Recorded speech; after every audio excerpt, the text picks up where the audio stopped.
All right. Good morning, everybody. I'm Jeb Bradley, Senate District 3. Today we are holding a meeting of the Senate Health and Human Services Committee.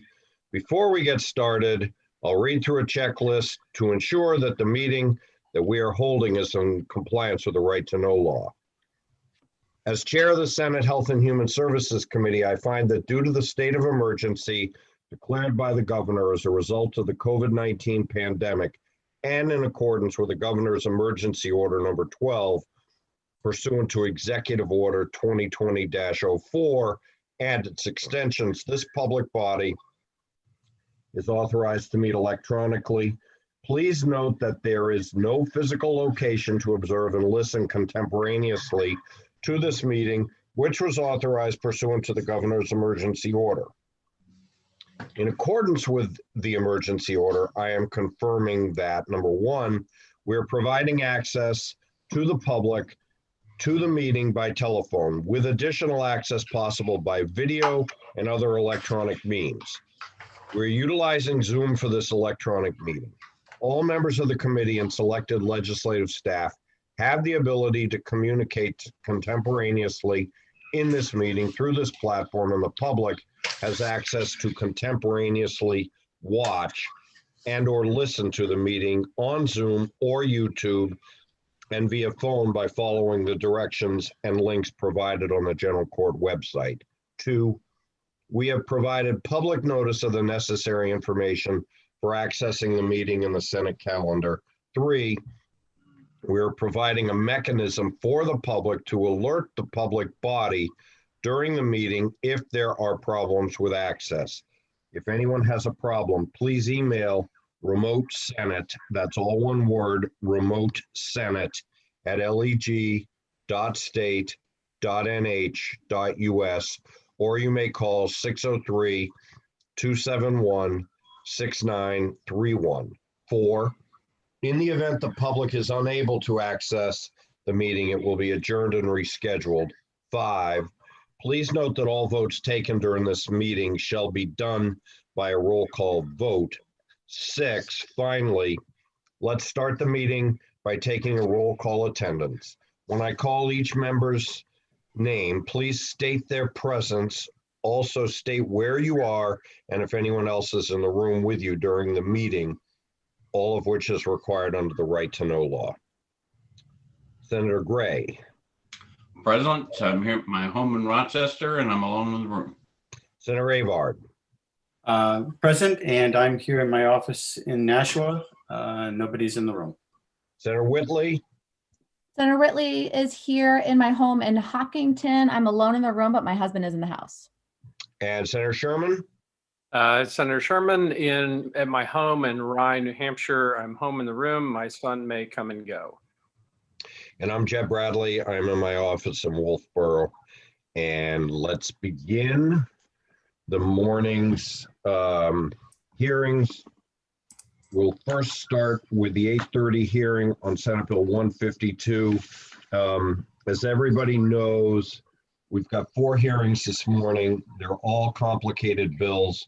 So with the exception of sponsors, I'm going to ask, or the departments, that everybody testifying stick to the 3-minute rule, and hopefully that'll be sufficient to get through the hearings.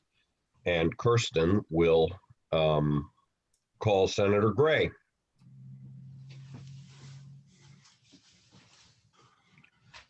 Well, actually, I think it's Griffin that was going to call me, but oh well, I'm calling you now, Senator Gray. I won't even wait. This is Senator Gray. I am the sponsor of Senate Bill 152. I'm the senator for Rochester, New Hampshire, Farmington, New Durham, Alton, Barnstead, and Gilmanton. Senate Bill 152 is relative to affordable housing program and funding.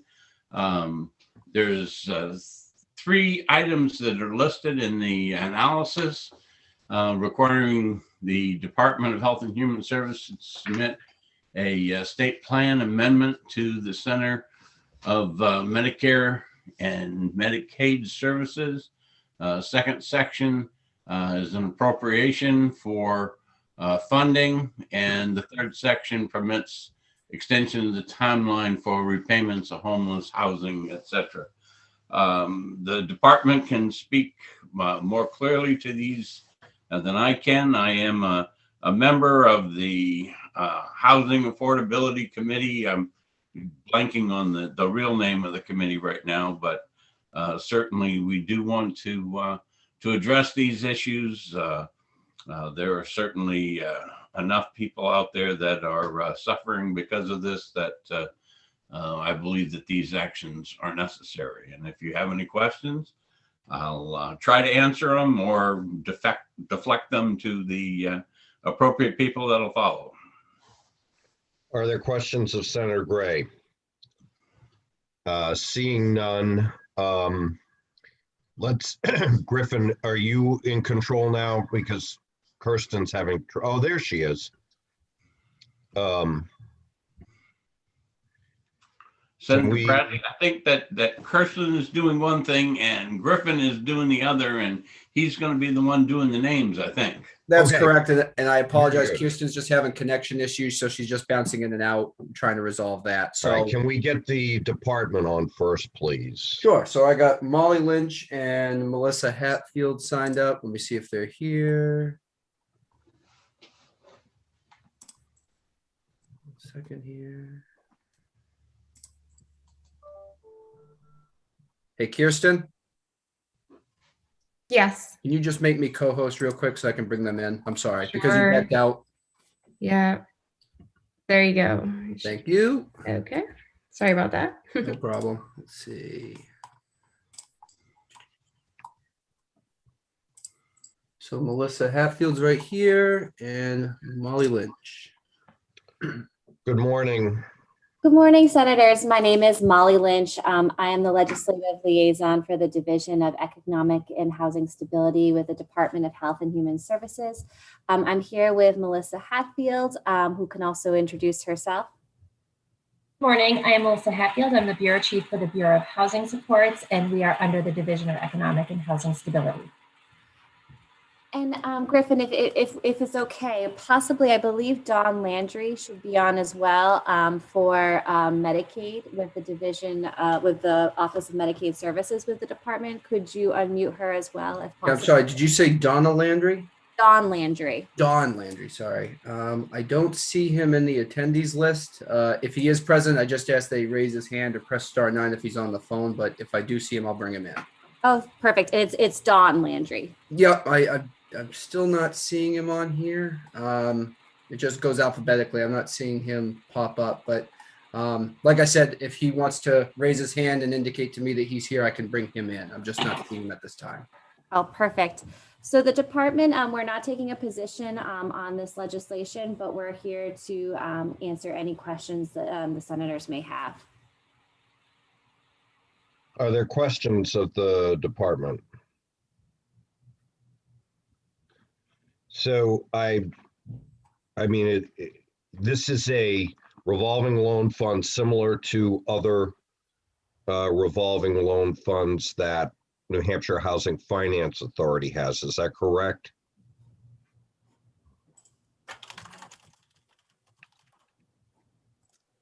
I would defer to Melissa. She can answer a lot of the questions about the Homeless and Housing Access Revolving Fund. We wanted Medicaid to jump in because they could provide more information on the 1915I because they are the ones that are in charge of submitting it to CMS.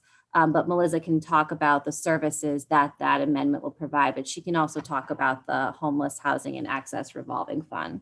And our understanding is that Section 2 has no, is for the New Hampshire Housing Authority and not the department. So we really can only speak on sections 1 and 3 of the bill.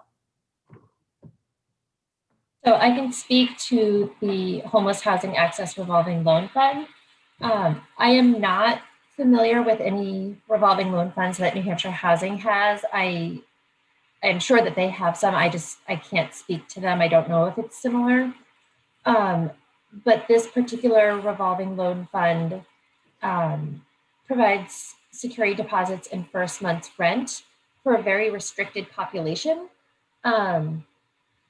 And given the cost of housing in New Hampshire, we are hoping to expand that by rolling it into a larger program that we have. And the goal of the revolving loan fund would be to more quickly move folks into housing so that we can prevent them from lingering in homelessness. And as I read this, this is a new initiative, new program, and I'm assuming, while the details haven't been released, that the $5 million appropriation is in the governor's submitted budget. So I believe that to be the case, Senator. Okay. Are there other questions?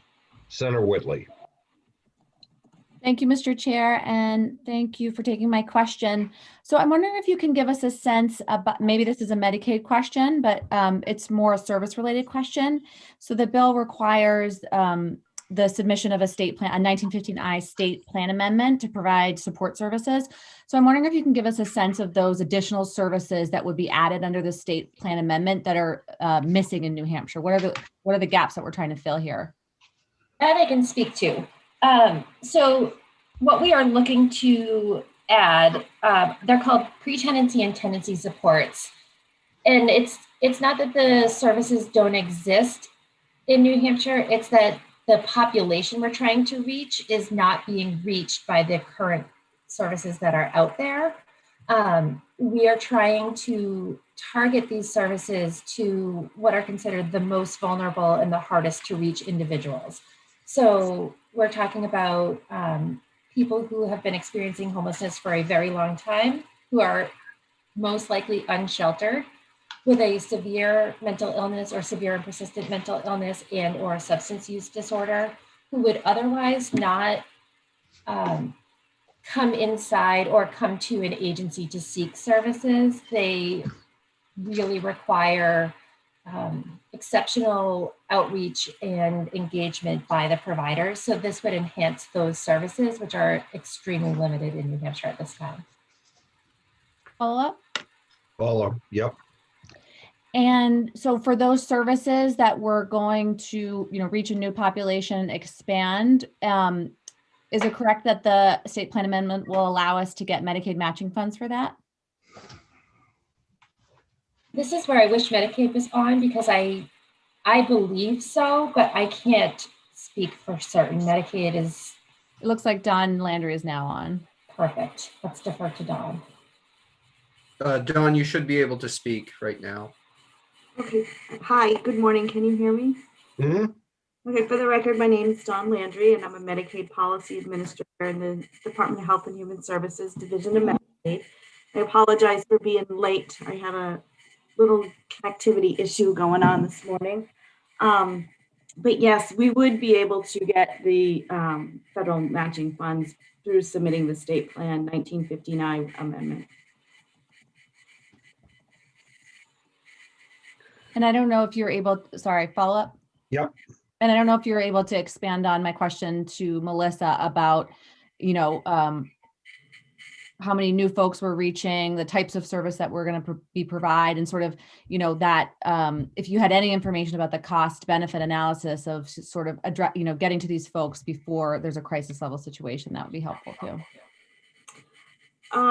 Melissa, I think you were still working on getting us the figures to submit the state plan. Is that correct? The figures have been updated. They are estimates at this point, just because it is a brand new effort. So we don't know exactly how many people we will reach, but our goal is in the first year to reach at least, I'm trying to find the exact number for you, at least 200 people, and then increasing it each year. The services really are individually targeted. So I think it's easier to say that this can't pay for bricks and mortar. It can't pay for rent or utilities, but it can pay for sort of those intensive wraparound services that the individual might need. So those will look different for every single person. Some people will really need to have help with landlord negotiation, or even just the housing navigation, knowing how to find housing. Things like helping with applications, helping turn on utilities, anything that you might need to help find and then maintain housing. So that also includes things like helping people get connected with the community mental health center for services, helping them get their physical health managed. Sometimes it's even helping them find childcare so that they can pursue a job. It really is individually driven, which is why we like the flexibility of it, because we can target the actual needs of the person instead of having sort of a cookie cutter approach where everybody gets the exact same service regardless of whether they need it. Sorry, one more follow-up. Go ahead. Thank you.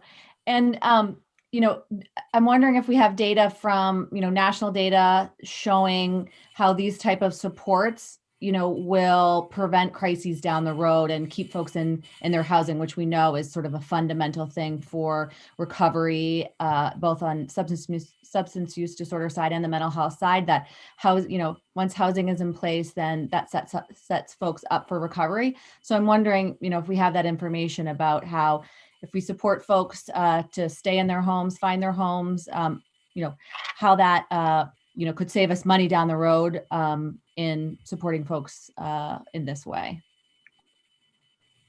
So I don't have that with me right this moment, but it does exist. I can certainly gather that to share, and we can send it as a follow-up if that would be helpful. That'd be great. Thank you. Further questions? Okay, seeing none. Kirsten or Griffin? So next person I have coming in is Ben Frost. Thank you, Griffin. Good morning, Mr. Chairman. Good morning, committee members. I'm here to speak to Section 2 of the bill, which is the proposed appropriation to the Affordable Housing Fund of $10 million, $5 million each in each year of the biennium, totaling 10. And Senator Bradley, you'll recognize this letter. It's extremely similar, almost identical to the letter we put in with regard to Senate Bill 127 to the Senate Finance Committee, I think 2 weeks ago when it held that hearing. The language, I think, in Section 2 of Senate Bill 152 is identical to the language in Part 3 of Senate Bill 127. So I'm not sure what the process is there for reconciling those two, if one bill is going to go forward and the other not. I'll leave that to you all to figure out. But just briefly, the Affordable Housing Fund, and I did submit this letter to Kirsten along with a fact sheet on the Affordable Housing Fund. The Affordable Housing Fund is the state's Affordable Housing Trust Fund. It was created by the legislature in 1988 and has had something on the order of $28 million appropriated to it since that time. And you'll recall that last year, and the legislature, as part of the budget, did both a one-time $5 million appropriation to the Affordable Housing Fund, and starting in FY21, a $5 million a year allocation from the revenues from the real estate transfer tax going forward. So that is an ongoing appropriation to the Affordable Housing Fund. And what is proposed here and in Senate Bill 127 is essentially a one-time in the biennium additional appropriation of $10 million to that fund. The Affordable Housing Fund is used by New Hampshire Housing to finance the creation, the development of low-income rental housing throughout the state. And in the fact sheet, you'll see a map of where those projects have been funded. This is done really as gap financing for the most part. So where a project is brought to us by a developer, usually in association with our use of the federal low-income housing tax credit, and that comes in two varieties, but I'm talking about the competitive 9% round, which we do once a year. And that the tax credit is really the driver of affordable housing construction in the state and nationally. But there are often times when projects simply can't pull it all together. There aren't enough sources of capital, and these are financially really complex projects. So the Affordable Housing Fund provides that, as I said, gap filler financing of maybe a couple $100,000 or $500,000 toward completing the financing picture of a project.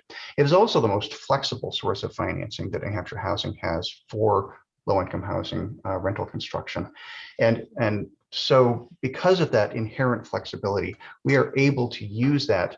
In addition to gap financing, we're able to use it for projects that otherwise would not get built because they're targeting populations that don't have sources of funding to help build housing for. So, for example, people with developmental disabilities, or people who are dealing with substance use disorder, or homeless veterans. And so it's similar to, similar what we call special needs populations that don't have a dedicated funding source, and the developers want to do these projects. There's a demand for them, but there's just not financing available for them. So sometimes that will be the primary, Affordable Housing Fund will be the primary, if not the sole source of financing for some of those projects.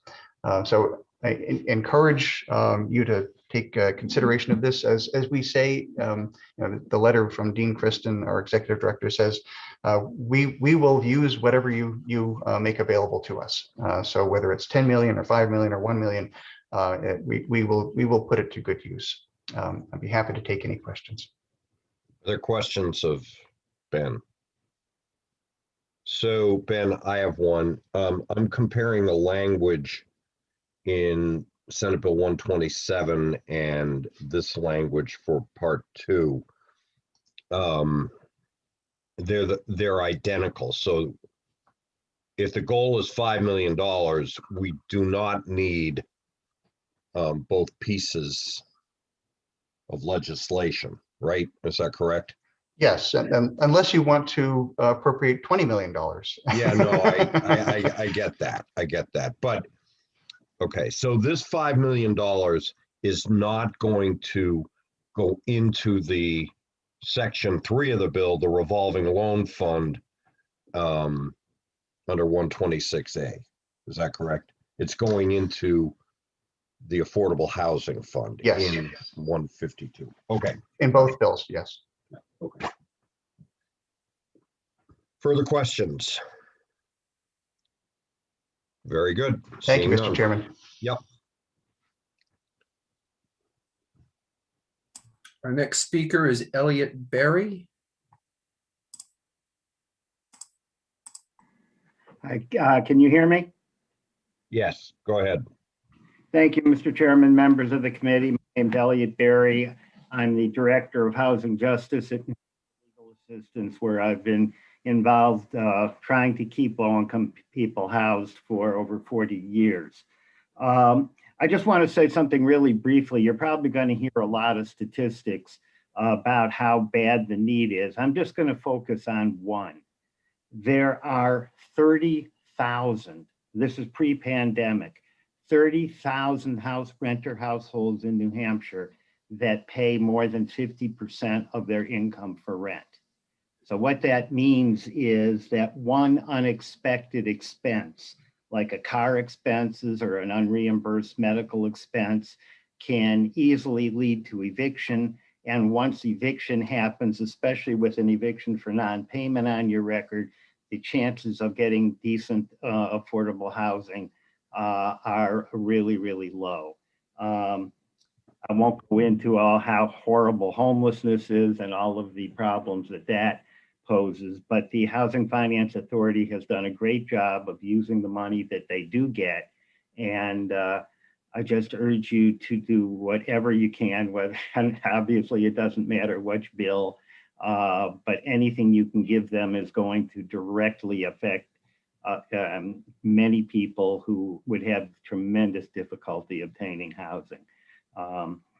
Let me just address Part 3 really quickly. This is as I understand it, would be the successor to what currently is the Security Deposit Loan Fund. With a median rent of over, for a 2-bedroom apartment of over $1,400, it is very, very difficult for a lot of low-income tenants to get both a security deposit and the first month's rent that enables them to rent a place. The security deposit loan funds throughout the state have been very, very helpful in gaining access to housing for these folks. What I just want to make sure that in one of the bills, and I'm not sure if it's 127, but in one of the bills that the Senate is taking up, the authority to give the funds to the Security Deposit Loan Fund is repealed. So whatever you end up doing with SB 152, I urge you to make sure that this new entity, which as I understand it will enable more people to get adequate security deposits, make sure that that piece stays alive. Otherwise, a really valuable program will unintentionally sink. And Can you, I wasn't aware of that, Elliot. If you can, try to find out which bill it is. It could be in a House bill, because I'm not aware of it, but sure, let us know. I will definitely do that. All right, thank you. Seeing no questions of Mr. Berry. Go ahead, Griff. Yep. Next person I have is Alyssa Margolin. Go ahead, Alyssa. How are you this morning? Good morning, Mr. Chairman, members of the committee. My name is Alyssa Margolin. I serve as Director of Housing Action New Hampshire. Provide some context to SB 152. Along with Senator Gray, a number of the folks testifying this morning are part of the Governor's Council on Housing Stability. As you'll recall, after some concerning growth in the encampment population this summer, the governor pulled together this new council. We were well coordinated with new leadership from Commissioner Caswell, CDFA, and DHHS, and came up with some policy recommendations. Senator Gray's bill brings forth some of those recommendations that are in the full report that is on the governor's website and also on the Council of Housing Stability's website. The first one regarding the 1915 I-State Plan Amendment to CMS for the expansion of our state Medicaid plan to include supportive housing services is an important one. Housing Action New Hampshire has been part of this work for about the last 5 years, so I'd like to just provide some context. About 6 years ago, CMS put out a bulletin that said to the states, we've been looking at the data around the social determinants of health, and we have determined that supportive housing services will save money for high utilizers. So it gave permission to the states to expand their Medicaid plans to pay for these services. So with support from the Endowment for Health and New Hampshire Charitable Foundation, Housing Action New Hampshire hired CSH, the Corporation for Supportive Housing Services, to do an analysis of our state Medicaid plan. We also did data matching, where we took the chronically homeless from the Homeless Management Information System and merged it with Medicaid data to figure out how much we would save if we expanded our state Medicaid plan and allowed for federal matching for these services. The result, we have that business case. The data now is a little bit old, but it comes out to be a little bit of a savings. It's not tremendous, but it's paid for by federal dollars, and obviously it helps. It's a more humane approach to dealing with this population because they end up in a home instead of going from shelter to shelter or emergency room to emergency room. The last biennial budget had the funding and the directive to the department to file the 1915 I. So the department is already required to file this SPA, as we say. we had started meeting with the Office of Medicaid, and they were on track to file that just around mid-March. The pandemic obviously, redirected a lot of attention to other places. And so the department is recognizing that it needs a new deadline. And so what Senator Gray's bill allows for is just a new deadline for something they're already directed to do. So that's the spot. The second one on the affordable housing, as Ben and Chairman Bradley already reviewed, that is the same language that's in SB 127 Part 3. I'm happy to speak to the urgency around funding for that, but I feel like time is of the essence this morning, and you've already had a pretty comprehensive hearing on that. But just to note that the Council on Housing Stability embraced that recommendation. So both SB 127 Part 3 and Senator Gray's bill this morning makes a recommendation for $5 million per year for the Affordable Housing Fund, in addition to the RET carve out. And finally, Part 3, the Homeless Housing Access Revolving Loan Fund has been around for a long time. And as Elliot noted, it is an important security deposit program for folks who are trying to transition out of homelessness.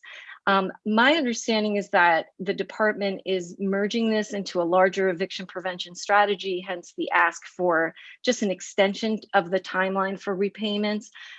If you look at the governor's budget, this line item is actually zeroed out and moved to just, it's just like a technical issue so that it can integrate into a broader program with more flexibility. I hope that provides some context. I'm happy to take any questions. Other questions of Ms. Margolin? Seeing none. Thank you, Alyssa. Next person I have signed up wishing to speak is Chris Norwood. Go ahead, Mr. Norwood. Good morning, Mr. Chair, members of the committee. Can everyone hear me? Yep, you're good. Great. Thank you, everyone, for allowing me the opportunity to speak. And just a special thanks to staff. I've been testifying on a few bills the last couple of weeks, and the Zoom is working out quite well. So thank you, everyone. My name is Chris Norwood, and I'm speaking today on behalf of the New Hampshire Association of Realtors as their public policy chair. We have roughly 7,000 members in the state. We support Senate Bill 152, Section 2 as drafted. And like Ben before me and Elliot, everyone's given some statistics on the need for housing. I'll just leave you with two. First, NIFA data has, New Hampshire Housing Finance Authority, their data has shown that since 2015 to 2020, the median cost of a 2-bedroom apartment has risen 22%, which is an astounding number. And while Section 2 of SB 152 focuses on the creation of rental products, it's important to note in that same 5-year time frame, single-family homes have increased 37%. So 22% for the median cost of a 2-bedroom apartment, 37% for the median home price in the state of New Hampshire. So those are just astounding numbers. They're just not sustainable. So we're supportive of any funds that the state can use to develop more affordable housing inventory, and be happy to entertain any questions. Thank you, Mr. Chair. Thank you, and thank you, Chris. Seeing no questions. Last person I have wishing to speak on this bill is Ashma Ilhouni. I'll bring her in. Good morning. Good morning. Good morning, Chair, members of the committee. Thank you for allowing me to speak. My name is Ashma Ilhouni. I am a resident in New Hampshire, and I'm speaking in support of SB 152. I want to start off by saying that housing is a human right. I live in Lebanon, and unfortunately our city and our area is really suffering from a shortage of affordable housing. There's actually a long waiting list, and I'm talking about years. I'm also a part of a mutual aid group called the Upper Valley Response Team that assists people in the Upper Valley who are struggling. We are assisting people who are unhoused sometimes as well by offering food cards, going shopping for them, also generators for the structures that they've built for themselves. Also, some of these people made it clear they can't stay in shelters for different reasons. Some can't because they're either still using and in recovery, but still using. Others can't be in a room for mental health reasons, and there are other reasons as well. In the last 2 months, we've helped 2 people who've asked for rent assistance and to pay bills to help them stay in their homes. The last gentleman we helped, we were only able to help him with $150, and we got another organization called Surge to pay the rest of his rent. Usually we try to send people to Listen, which is an organization in our area that assists people who are in need, but Listen can only help people once in a certain time period. I also have 3 personal friends that I know that have moved out of their rental apartments and moved in with friends because they could not pay for rent. So I think this bill, SB 152, is great for our communities, and hope you all support. Very good. Excuse me. Very good. Are there questions? Seeing none. Thank you very much. At this time, Senator, I don't see anybody else wishing to speak. We've gone through our sign-in list. If anybody'd like to speak, please raise your hand or press *9 if you are on the phone. And I'm not seeing any, Senator. In that case, I will close the hearing on Senate Bill 152, and we will open the hearing on Senate Bill 140 and recognize Senator Rosenwald.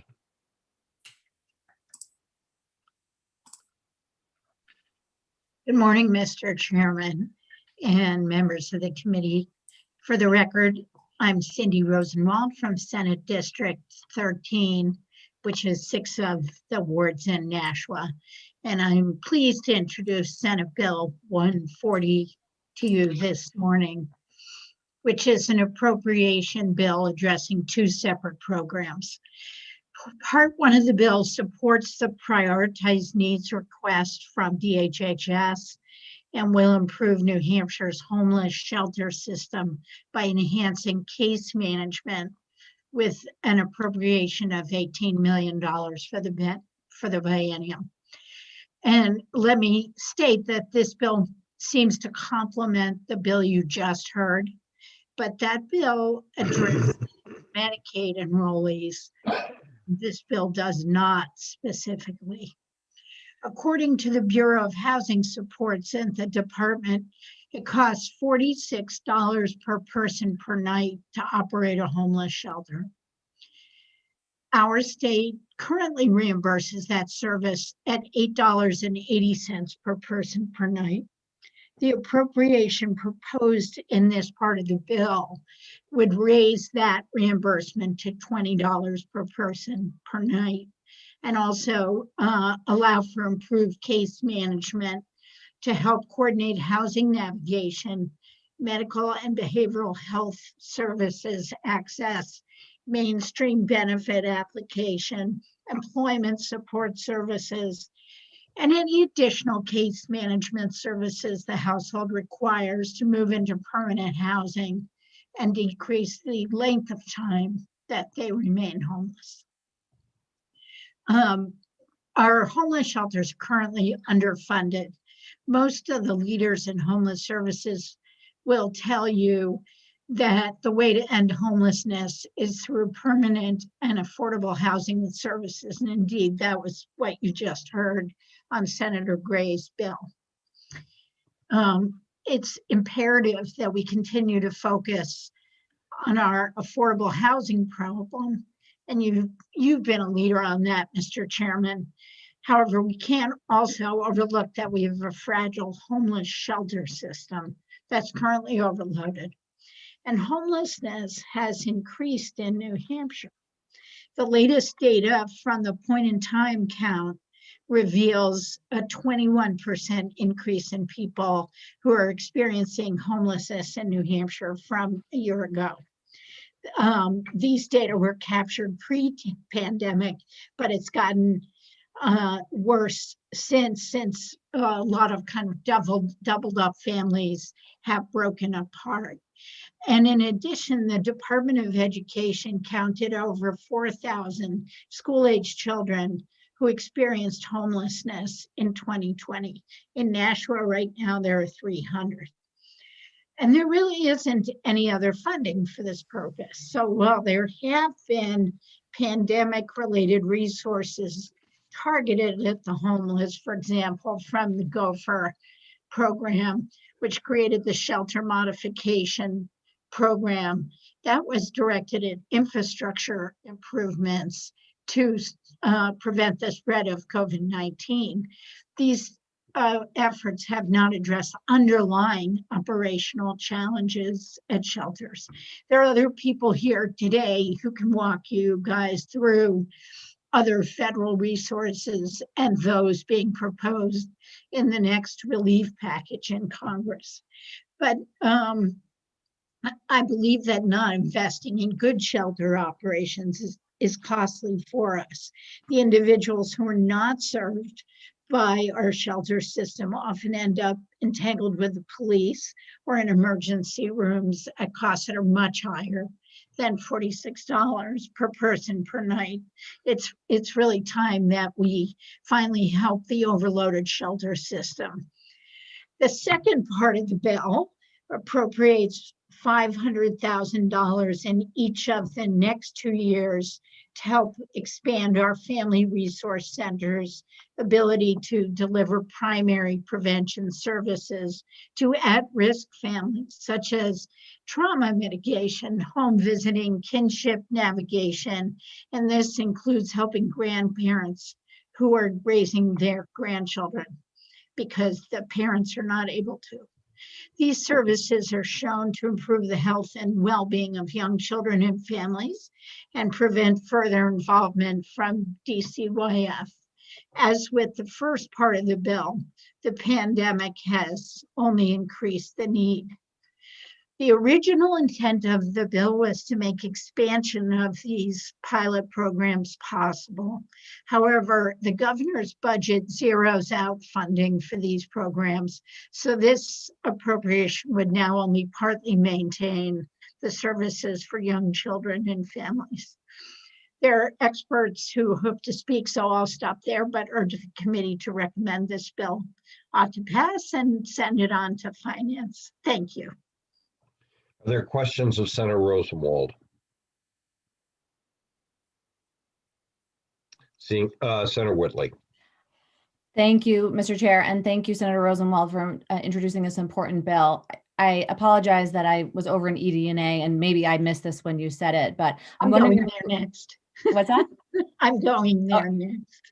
It's one of those days. Yeah. I'm wondering if you're aware of the significant reductions in the framework of support we have for children and families that were made in the governor's budget.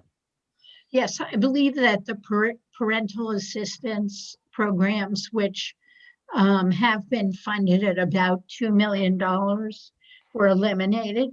And also the Family Resource Center funding, which is, I think, $650,000 over the current biennium, that was eliminated too. These programs appear in different places in the budget, and trying to get LBA to pinpoint exactly where these proposed cuts are located in the proposed budget. Thank you. Further question? Thank you very much, Senator Rosenwald. Thank you.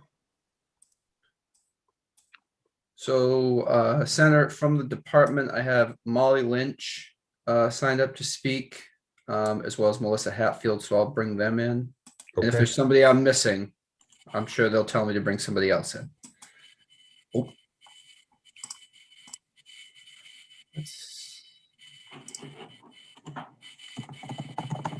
Go ahead, Ms. Lynch and Ms. Hatfield. Thank you. Good morning, Senators. We're back again. We can talk, as you know, this bill has two sections, two parts, I should say, and we can talk about part one. Part two, we would defer to public health of the Department of Health and Human Services.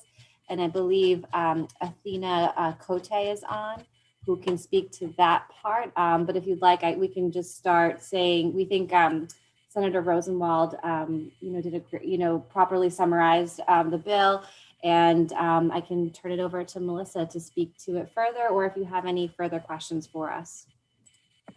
Other questions? I'm sorry, go ahead. I was going to say, the only thing I would like to add is that the importance of funding the shelters is that having proper staff helps people move out of homelessness into permanent housing, which will allow us to increase the flow into the shelter, which will help us address the unsheltered population. That is why we made this request. And I'm happy to answer any further questions. Other questions? Okay, so let me ask a couple then. So if I understand this correctly, this bill would seek to appropriate $18 million over and above what has already been proposed in the governor's budget. Is that correct? Yes. And how much for this purpose of the Department for Homeless Shelter Case Management and Services has the governor proposed already? I do not know the answer to that. Molly, do you have that answer? I'm sorry, Senator Bradley, do you mind repeating that? I just actually. No worries. I'm just wondering how the $18 million compares to what's proposed in the next budget by the governor, as well as what was appropriated in the prior budget. Senator Bradley, we can definitely take that back and get back to you on that question. Okay, and this is obviously a large sum of money, but it is meant to target a large problem. Would it be appropriate to consider language that we are considering in another bill that would allow expenditures of, up to this sum, should it be appropriated in a future CARES type of federal expenditure? As opposed to what I think this is obviously a general fund expenditure. So are you asking to appropriate the funds only if no federal funds are available? Only if federal funds are available. Only if federal funds. I guess that is a question that could be better answered by you when we have the amount of money that was spent in the prior budget on these services and what's proposed in the current budget. So maybe I'll just hold on that for now. We can definitely look at the prior budgets. Okay, all right, and the proposed budget. Okay, very good. Are there any other questions of the department? And could I just wanted to jump in. Actually, Cy Chirella with Public Health is available to talk about Sure. part two of the bill and not Okay. Ms. Cote. Yep, okay, go ahead, Ms. Chirola. Good morning, Chairperson and committee members. For the records, my name is Dr. Cy Chirala. I'm the Bureau Chief for the Bureau of Population Health and Community Services. I want to thank Senator Rosenwald for the proposed legislation. The SB 140 Part 2 legislation actually provides support the primary prevention services for families. And these services have shown to be successful in reducing child maltreatment, as well as improving the health of moms and children and overall school child development, as well as school readiness. To give you the background, in 2018, the legislation has allocated around $500,000 to provide these primary prevention services. In 2019 and 2020, the additional funds were added again to expand these community-based, again, evidence-based parental assistance programs that are designed to, again, reduce the child maltreatment, improve the interactions between parents, improve the coordination of services and referrals across the families. So, but however, due to pandemic, the need for these programs and services in our New Hampshire families have expanded, or there is a higher need for these services. And I want to highlight one of the programs that provides these services in our state. We have what you call as New Hampshire Community Collaborations to Strengthen Preserve Families.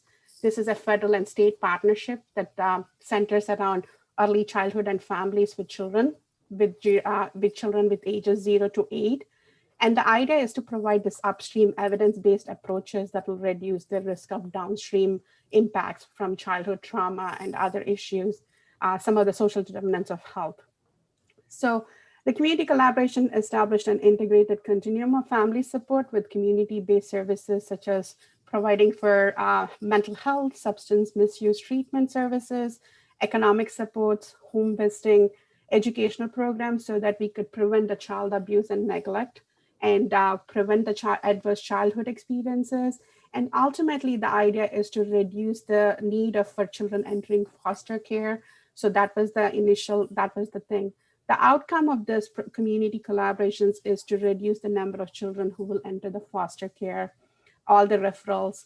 One of the things we want to strengthen is how can we increase our community and state agencies coming together to address these things? Again, thinking from that kind of a public-private partnerships, using some of our data to really understand where the need is and again, target those resources. For our community collaboration, initially we focused on 3 locations: Manchester, Winnipesaukee Public Health Region or Lakes Region, and North Country. Just to give you the background, some of the why we picked these regions is in 2018, in the state fiscal year 2018, 20% of our total abuse and neglect reports for the DC5 were received from Manchester and Lakes region. So that was our initial thought process for focusing on that. And what we kind of were anticipating is that this funds will help us to support the programs that are already existing and help us to expand those programs so that way we can reach more populations who need these services. This is just one program. There are other programs that are looking at this across. For now, I know there are other people who want to talk about this, so I'll end this one and let me know if you have any questions. Okay, I am going to turn the hearing over to Senator Gray for a few minutes, and I will be back. Thank you. Thanks, Senator. Senator Whitby. Thank you, Mr. Chair, and thank you for taking my question.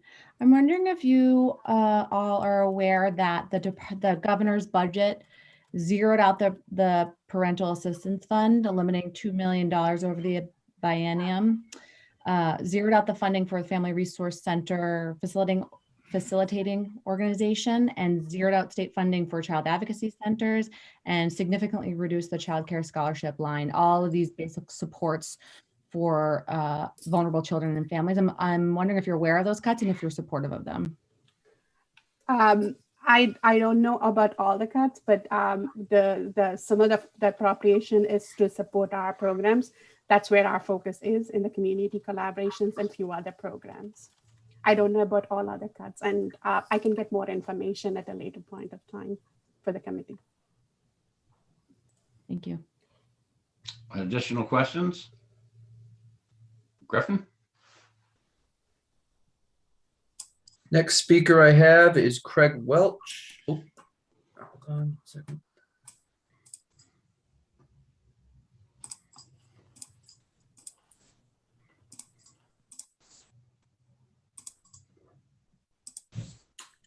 Craig, you need to unmute from your end. I am muted now. Yep, we can hear you. Okay. Thank you. Thank you, committee. Thank you, senators. My name is Craig Welch. I'm the executive director of the Portsmouth Housing Authority here in Portsmouth. Portsmouth Housing Authority owns and operates 11 different properties in the city with 600 rental units in the city. We house nearly 1,000 people We're the largest housing authority per capita in New Hampshire, housing about 4.5% of the population of Portsmouth. We have almost 300 seniors and a lot of children. The reason I'm speaking with you today, or just want to quickly mention our experience here, is that on our last cross-check with the local mental health agency, we do know that out of the 1,000 people that we serve, there's a little over 230 open case files with the local regional mental health center. So nearly a quarter of our population has some kind of diagnosed mental illness. And I'll also say that we house the majority of people that we're housing right now in our public housing portfolio are coming straight out of shelters or homelessness. It is the most challenging thing that we do. When we deinstitutionalized mental health care years and years ago and switched to a more community-based model for providing these services, the biggest choice for housing for people who are coming out of homelessness or suffering for some kind of mental disability was to move into public housing.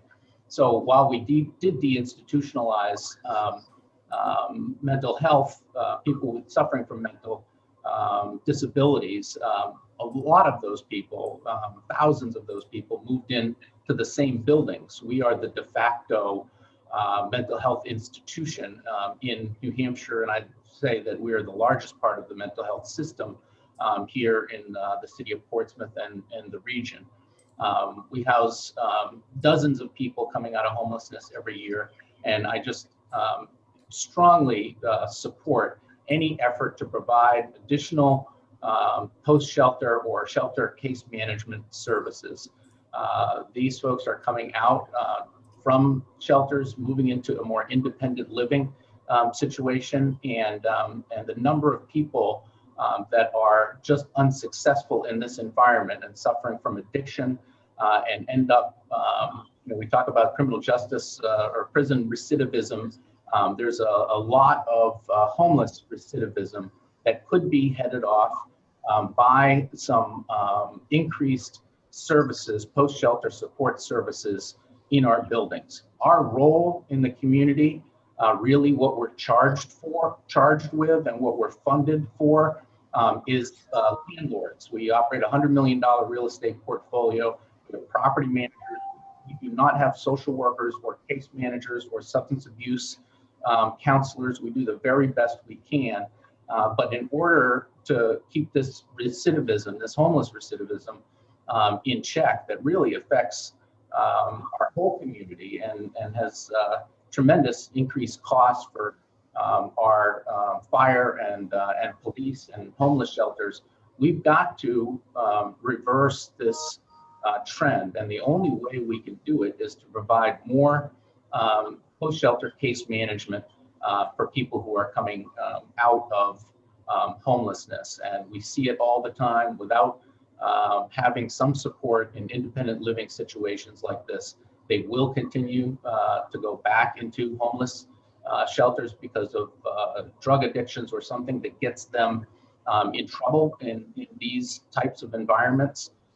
And while Crossroads House locally here does an outstanding job, the case managers there are just overwhelmed with the number of cases that they have to or should be following up with. And of course, those are very talented people who are really working on intractable issues. So any additional funding is extremely well spent. I think we've underfunded these services for a long time since we went to this community-based model. And in order for that to be successful, and it really needs to be successful, some increased financial contributions from the state and the federal government, I believe is really necessary. And I just wanted to share that with you this morning.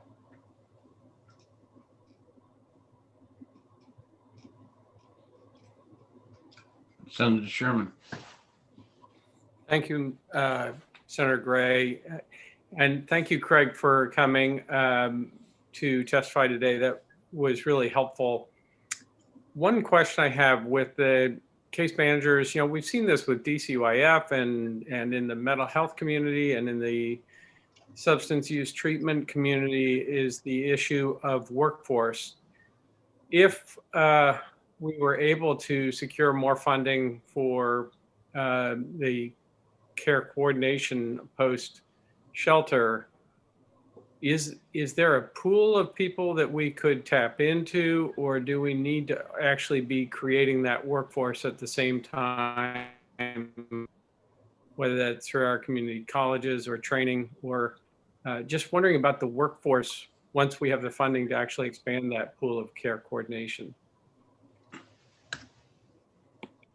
Thank you for that. Is that Senator, that question directed towards me? Yes. Thank you. Yes.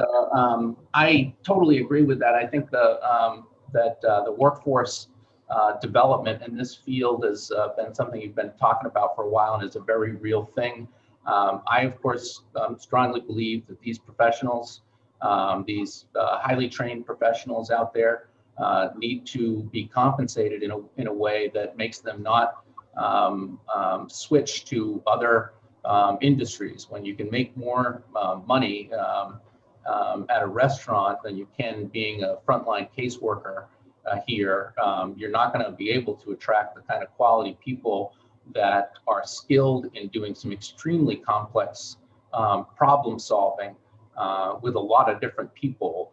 So I think some additional funding should also be, not just directed towards workforce development with the community colleges, which I think is a terrific idea, but also to be able to compensate people appropriately so that they stay in these jobs. When you have people who are suffering from mental health issues and the associated homelessness or addiction that comes with it, consistency and trust matters a ton here.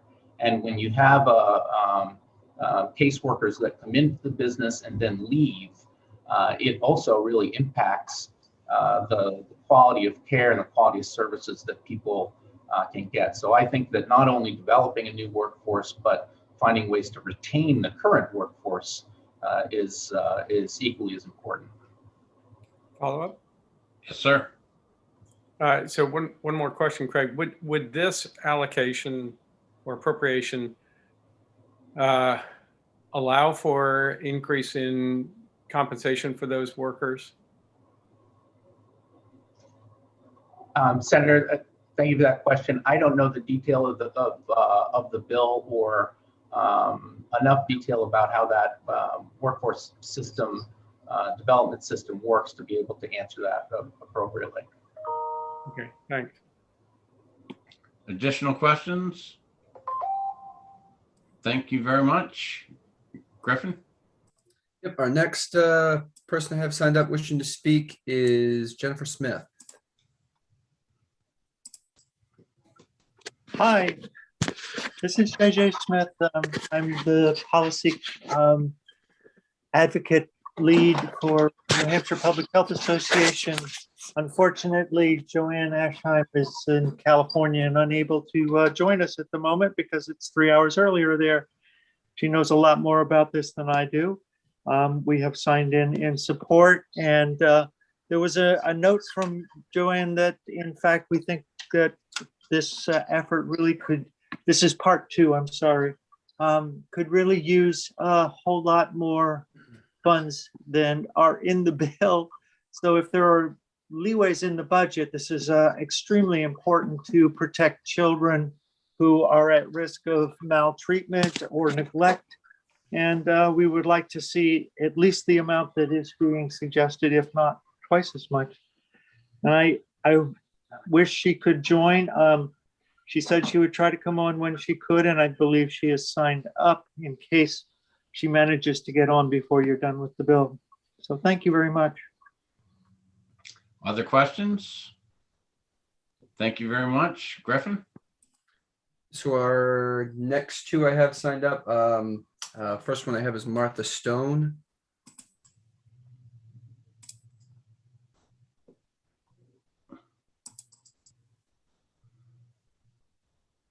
Martha, you need to unmute.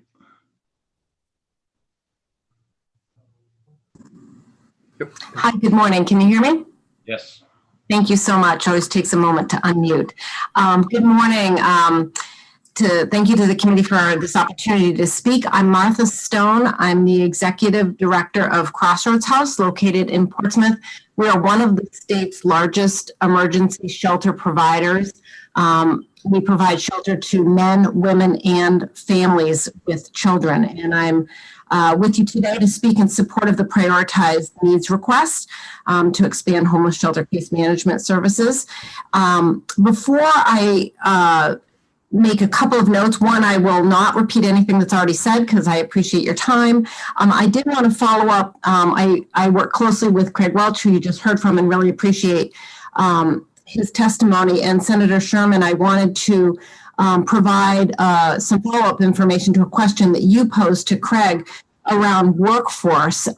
Crossroads House has a longstanding relationship with the University of New Hampshire, and we actually annually work with the social work department, and we house typically 3 interns each year throughout the entire academic year, both at the master's level and the bachelor level, to provide them with their clinical experience here.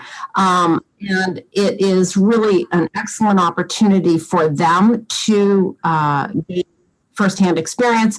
And it's also an opportunity for us to potentially hire some really great talent. So I just wanted to mention to you that we're doing our own little part of workforce development here at Crossroads House, and that's been a really mutually valuable program for us.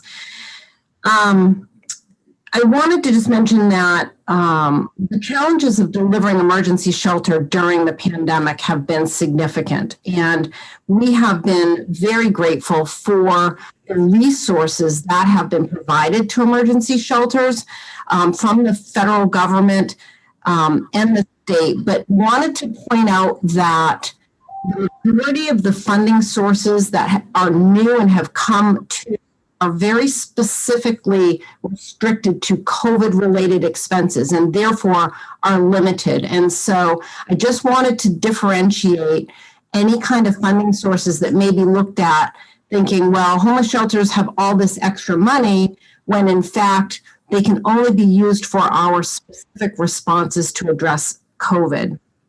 For Crossroads House, I will tell you, for our non-COVID related annual funding of our shelter operations, our budget is approximately $2 million, and it comes from a patchwork of sources. And I just wanted to point this out because I think that, as Senator Rosenwald mentioned in her introduction, the percentage that's coming from the state has historically been relatively small. In the current year, Crossroads House is only receiving 17% of our funding through the state grant and aid program. Our greatest expense is our payroll. And so this bill would help support that. And again, to Senator Sherman's question, if the funding was allocated, we could the ability either increase the pay of the staff doing this type of work or potentially supplement the number of people we have doing the work. So we would have that flexibility. I think it's really important to note that, at least in our case, over half, 56% of our funding, so over $1 million, we have to fundraise from private sources each year just for shelter operations, paying the staff, keeping the lights on, heating the building. That's a pretty heavy lift. And so I've often said that we would like to focus on solving homelessness and moving people out of homelessness back into permanent housing and not have to spend quite so much time and effort on fundraising for this really critical need in our community. I also note that last year and again this year, some of our most significant fundraising sources have come from events which are now virtual and therefore potentially not going to be as high of a revenue producer as they have been in the past. One other quick note, the Emergency Rental Assistance Program, the $200 million that is anticipated to come into the state of New Hampshire, currently does not look like it will be available to us for operational use. But we're still waiting on the FAQs to come out from Treasury. So I just wanted to note that because, again, I think that there's this there could be this perception that all this money is coming in for homeless services, but if it's restricted for specific uses and cannot be used for our shelter operations, that's important to note. None of us know exactly what's going to happen when the eviction moratorium ends, but again, I wanted to mention that right now the CDC moratorium runs through March 31st. We are anticipating that there could be a huge demand in services, and as you've already heard, homelessness has already increased. So we could be dealing with a surge on the system of demand for people that have fallen behind on their rent and are finding themselves, once that protection is gone, in need of our services. We provide this really important safety net for some of our most vulnerable citizens. And this past year during the pandemic, I think it's highlighted just how critically important it is for us to have a safe place to stay. I really appreciate your consideration of this testimony, and I'd be happy to answer any questions that you might have. Questions? Senator Sherman. Hi, Martha. Great to hear your voice. I'm just wondering, you said only 17% of your total funding comes through the state. Can you just broad brush where the rest is? That is there a federal component, or is the remainder all charitable donation? So it's a patchwork, if you will. So the 17% is coming to us through what is called state grant and aid. Right now, about 21% of our budget comes from the federal government. We get funds from through the municipalities, through the CDBG, the Community Development Block Grant funds, although that piece is relatively small for us. The other thing I will note is the federal funds that we get from HUD, a large percentage of them, about 360,000, are for a program called Permanent Supportive Housing. And that's really a standalone program that pays for rental subsidies and case management for people who are experiencing chronic homelessness. So it's separate from our operational budget. So about, piecing it together, over half, the 56% is coming from fundraising. Follow up? And with COVID, I'm trying to remember what I've read in the paper. I haven't had a chance to sit down with you individually, but you have had to expand your functional footprint, haven't you, for appropriate distancing and safety? Has that increased your overhead significantly over the past year? Yes. So thank you for that question. We have had to make a number of modifications to continue to operate.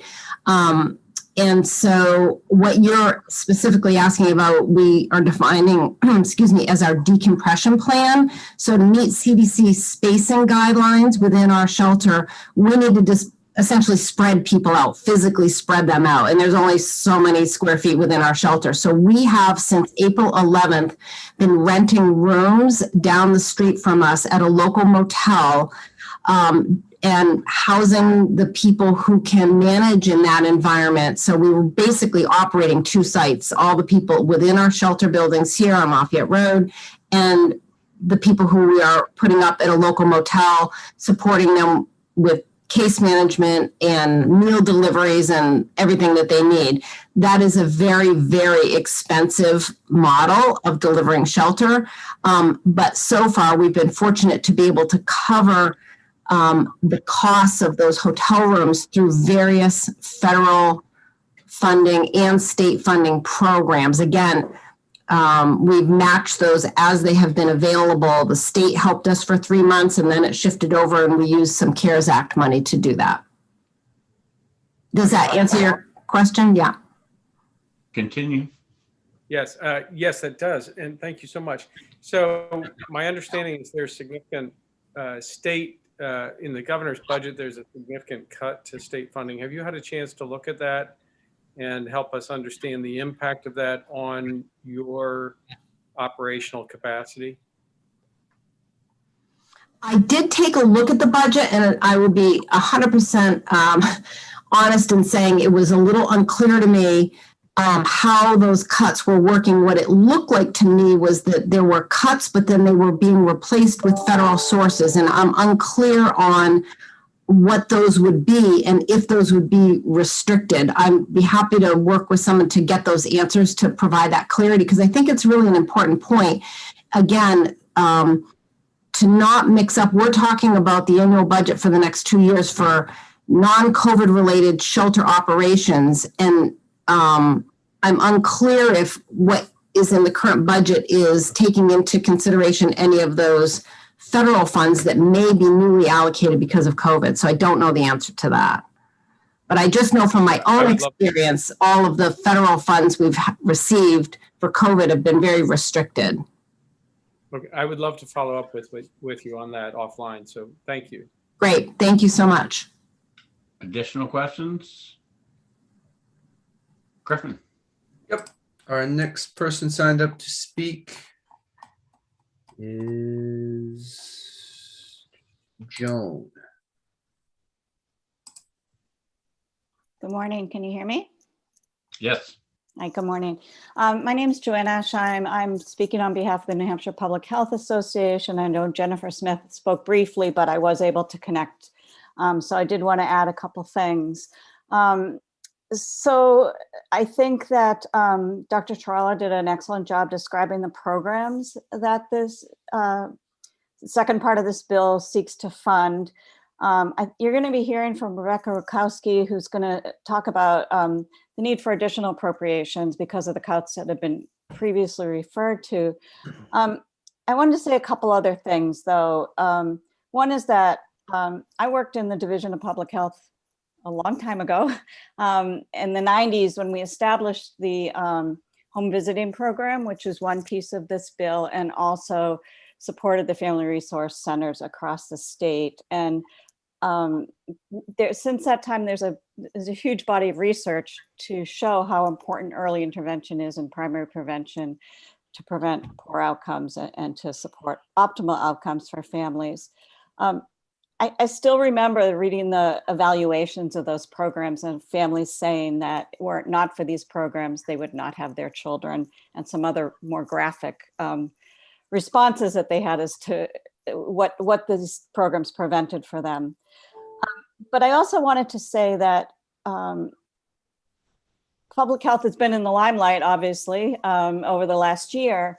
And I think it's really important to note that public health is more than infectious disease investigation and mitigation. And in fact, maternal and child health services are considered one of the foundational public health services. And so these are foundational public health services.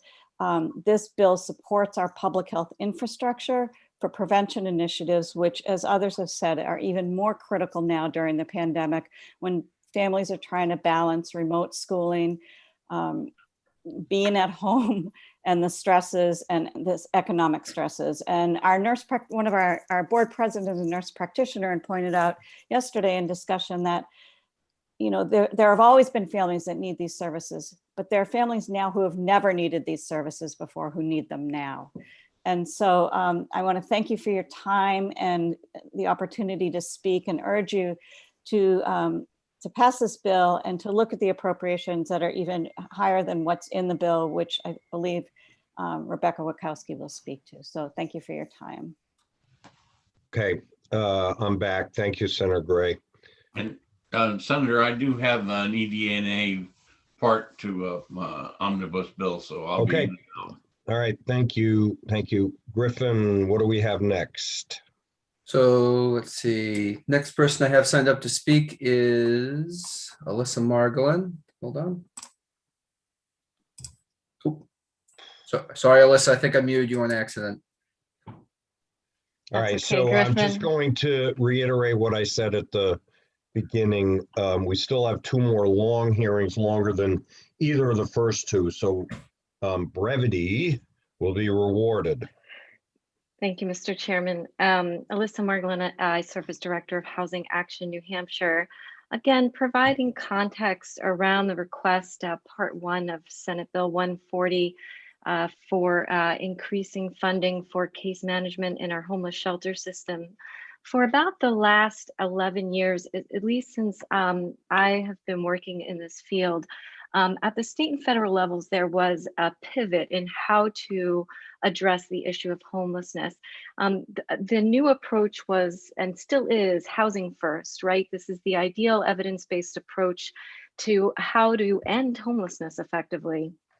And we've all, federal funding was all tied to this around investing in affordable housing and not investing in shelter operations. The challenge with the new approach is that the units, the affordable housing units, and particularly supportive housing units, so affordable units with services, have not kept pace. And as a result, we've really starved our shelter system.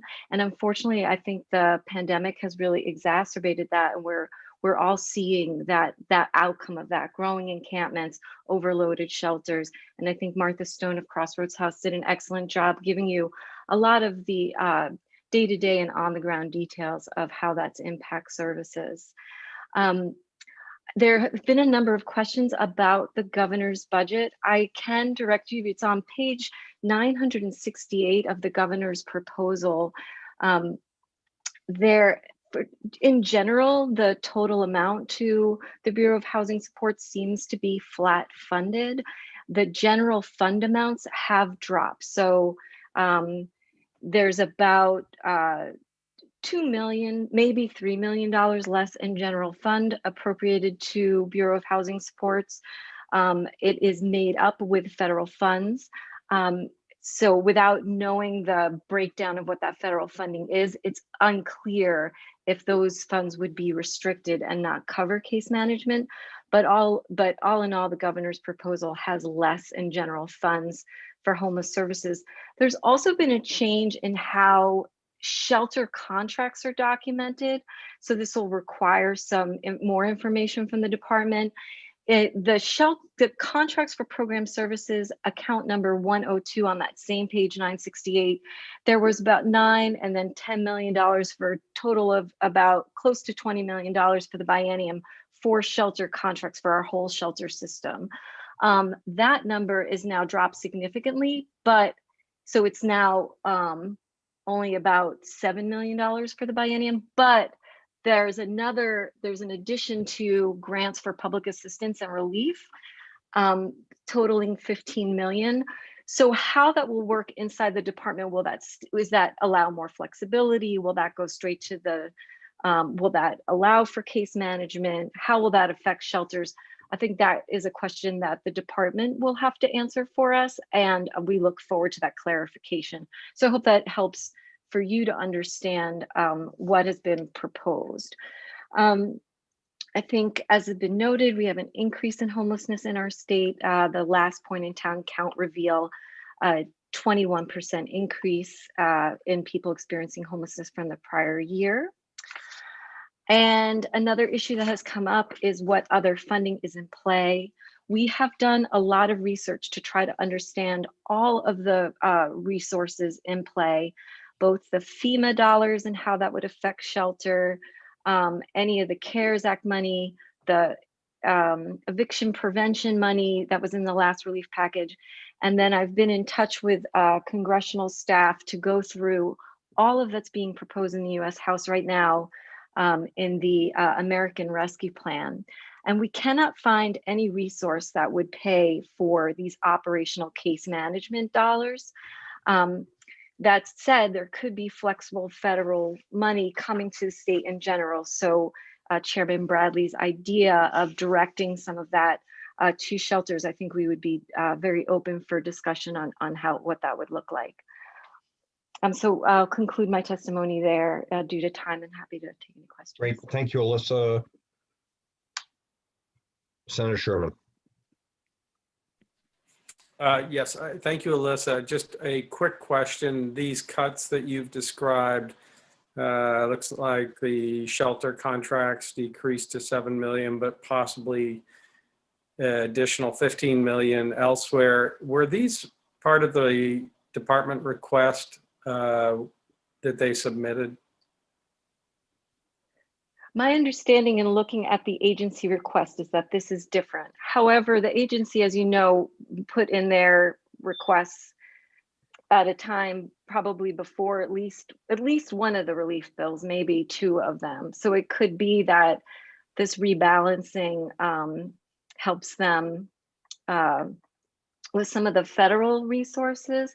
And in particular, the FEMA regs have changed twice now, that it is now allowing 100% reimbursement, and that is helping our state with those quarantine facilities. We have 2 quarantine facilities in the state for the homeless population, one in Laconia and one in the Dover region. So, I do not think it is consistent with the initial agency request, but it could be that as the agency was working with the governor's office closer to the proposal, that some changes were made.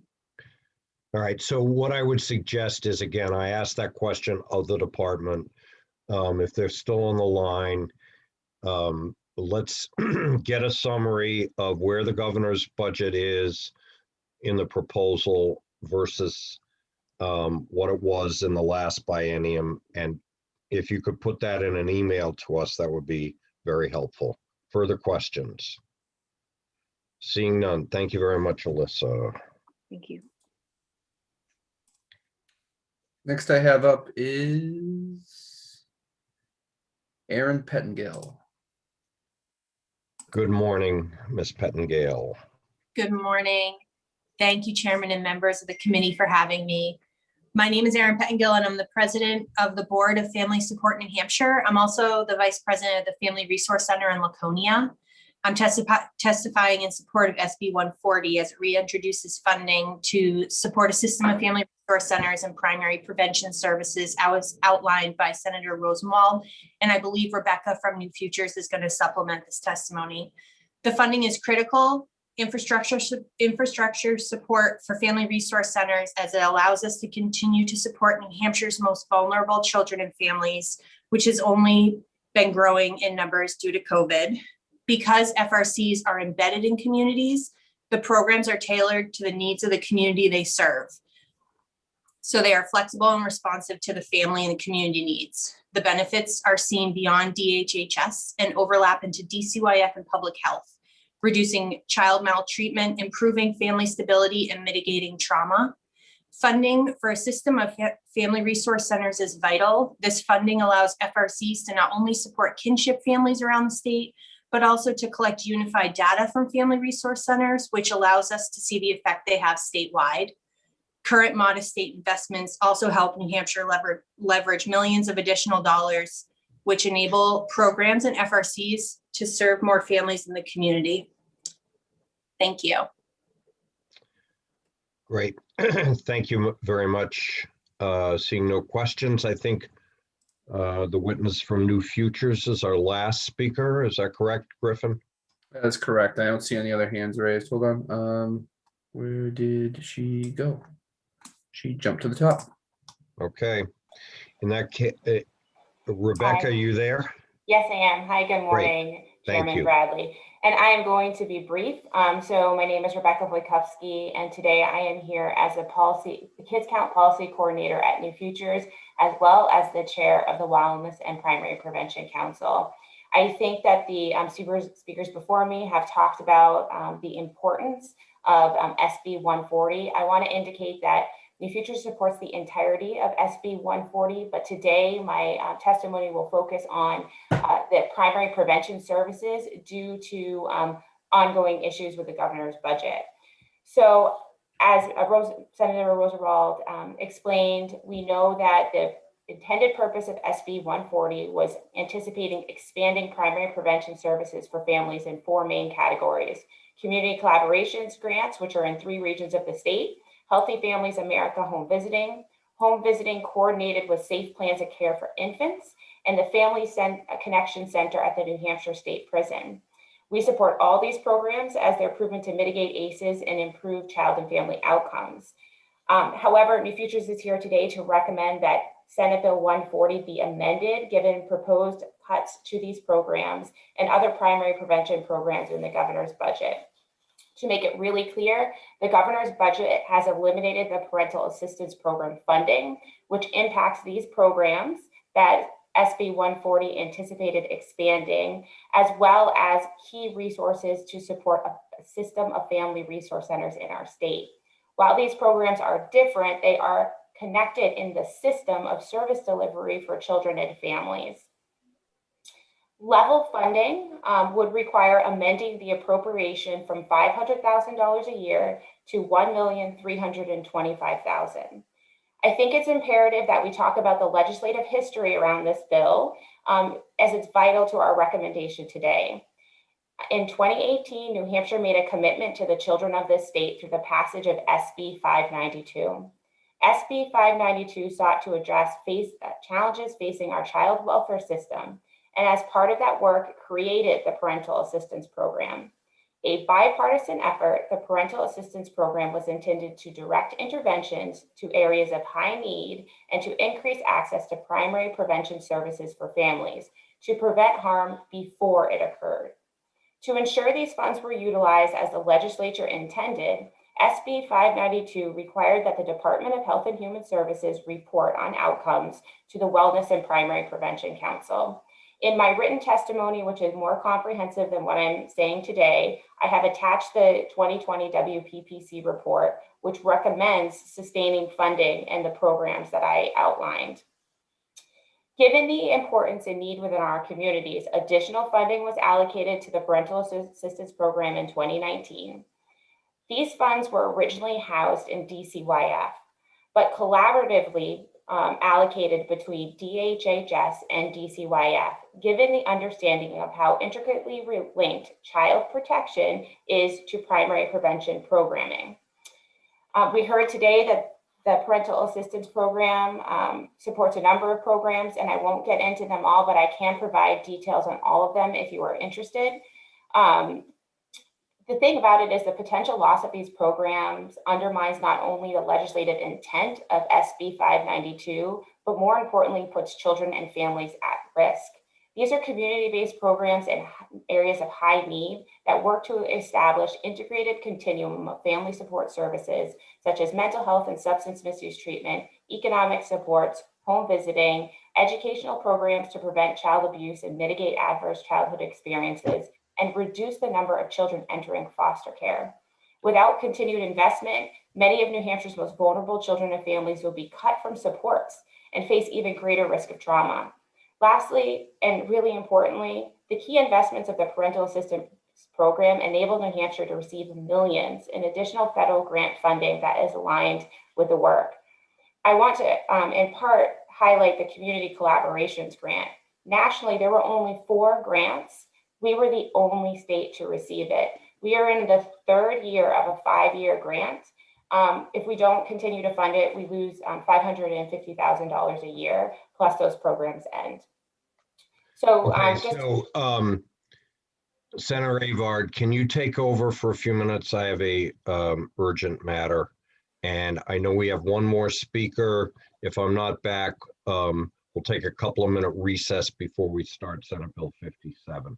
Okay, thank you, Kevin. Also. Okay. So, in sum, I'll summarize that.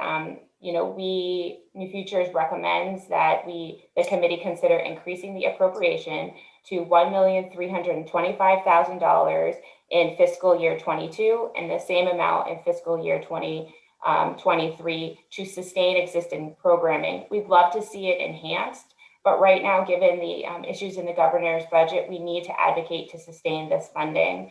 I'm happy to answer any other questions if the committee members have any. Senator Whitley. Thank you for taking my question, Rebecca. So I know you've been involved in the rebuilding of this system since it was decimated about a decade ago, or more than a decade ago. And, my understanding is that over the past decade, there has been a bipartisan group of legislators and advocates and DHHS folks that have been rebuilding the basic framework of prevention supports for our most vulnerable children and families, with the basic notion of protecting children and making sure that families are supported so children are protected. So I'm wondering if you're aware of why the governor's budget decided to eliminate all this work that has happened over the decade, and if you could walk us through the cuts in the governor's budget related to parental assistance and related to children in general. Sure. I can say that my understanding, again, was that a lot of these funds, because the nexus was the bipartisan effort around child welfare, that a number of these funds lived in DCYF. As there was collaboration between the different departments and funds were moved, I don't know if there was a lack of understanding of how all these are linked to a system of primary prevention for our state. But I can tell you that overall, interventions that mitigate ACEs were cut across the board. So the governor zeroed out the Parental Assistance Fund, which eliminated $2 million in the public health budget. He reduced employment-related childcare by $8.5 million over the biennium. And he reduced the funding for family resource centers, which is $650,000 over the funding over the biennium. There's also a question, and I think you mentioned it before, around whether or not child advocacy centers are funded. I know all of those are not directly related to the bill before you, but I think it's important to see that each one of these pokes a hole in the foundational work that we have been building, particularly over the last 4 years. And the parental assistance program was in a off-budget year, really led by bipartisan efforts. And it's detrimental to see that commitment to children be decimated through this budget. And I understand this committee did not draft the governor's budget, but we are here before to talk about a bill that hoped to expand it, which is why I'm elevating the issue before you today. Follow up? Yeah, thank you very much. Thank you, Rebecca. I'm wondering if you could share with the committee sort of why early childhood interventions are so important and the impact of adverse childhood experiences on a child's brain and on future outcomes. Sure. So as I mentioned, if you refer to my written testimony, there's some additional references, but we know countless studies have shown that early experiences literally shape the architecture of a developing brain. We know that some kinds of stress, and this is continual toxic stress, can derail healthy development. However, research proves and shows that key investments in interventions, which are usually low cost, can dramatically improve a child's life in a positive way. They mitigate the effects of toxic stress, build resiliency, and prevent future harm, not to mention that they reduce overall costs to the state in the future. These interventions are part of the primary prevention system. They include family support and strengthening program, home visiting programs, interventions that provide parent education and parent financial stability. A lot of those are described more in my written testimony, and as Erin Pettengill, who runs the Family Resource Center in the Lakes region, could discuss in detail, but they're really critical to intervening before there's a harm, preventing crisis in a family, and allowing family stability in the future. Follow up? Follow up? And, building on that, if those ACEs, if they do happen, what happens if we, leave them unmitigated? What's the result of those stressful experiences impacts on children in the long term? Well, we know for sure that children who experience a high number of ACEs have higher risk of substance use disorder in the future. They also have a higher risk of health consequences that are negative over the course of their life. And again, I can provide more detailed information. And I want to say too that the Wellness and Primary Prevention Council has been working so closely with the state on how we really build a system. If you look at that report, you can see where the steps have been taken, and they have been conservative, calculated steps to ensure effective implementation over the past 4 years that show that there is strong support for continuing these primary prevention services. So to have them removed from the budget undermines the system's work that has been ongoing. Follow up? Follow up. Thank you very much. And you mentioned the Primary Prevention Council, and that was, my understanding is that was created by statute. It's a bipartisan group. So, I just want to clarify, are you saying that the governor's sort of elimination of all these supports is counter to that Primary Prevention Council recommendations and decades of work? The Primary Prevention Council has been around since 1995. So, I've only been the chair for this past year. It is a bipartisan group of diverse stakeholders that work with primary prevention. There's been a lot of focus around building a system of family resource centers. And the report that I included, the governor's budget, is in contrast to the recommendations made by that committee. And the Wellness and Primary Prevention Council didn't have any notice that the cuts would be made in this budget cycle either. Thank you. That's it. Thank you for your testimony. Any further questions? Seeing none. Griffin. Last person I have wanting to speak is Carolyn Virtue. Welcome, Carolyn. Can you hear us? Hello, Carolyn. She just has to unmute. There we go. Unmuting. I apologize. Good morning. Good morning. Good to hear your voice. Thank you. And I can hear you. Thank you, senators, for giving the opportunity to speak this morning. I don't have prepared testimony, but after hearing the testimony provided, I do have concerns and questions. My name, for the record, I'm Carolyn Virtue. I own and operate Granite Case Management. We are a provider of case management services under the waiver. And I have been in this field for well over 20 years. Case management is a term that is being used frequently these days for a number of activities. But I would ask you to keep in mind that it is a term that is defined by CMS in the Code of Federal Regulations, specifically 42 CFR 440.169. I don't know that that is the service being provided by these housing entities that have spoken or New Futures.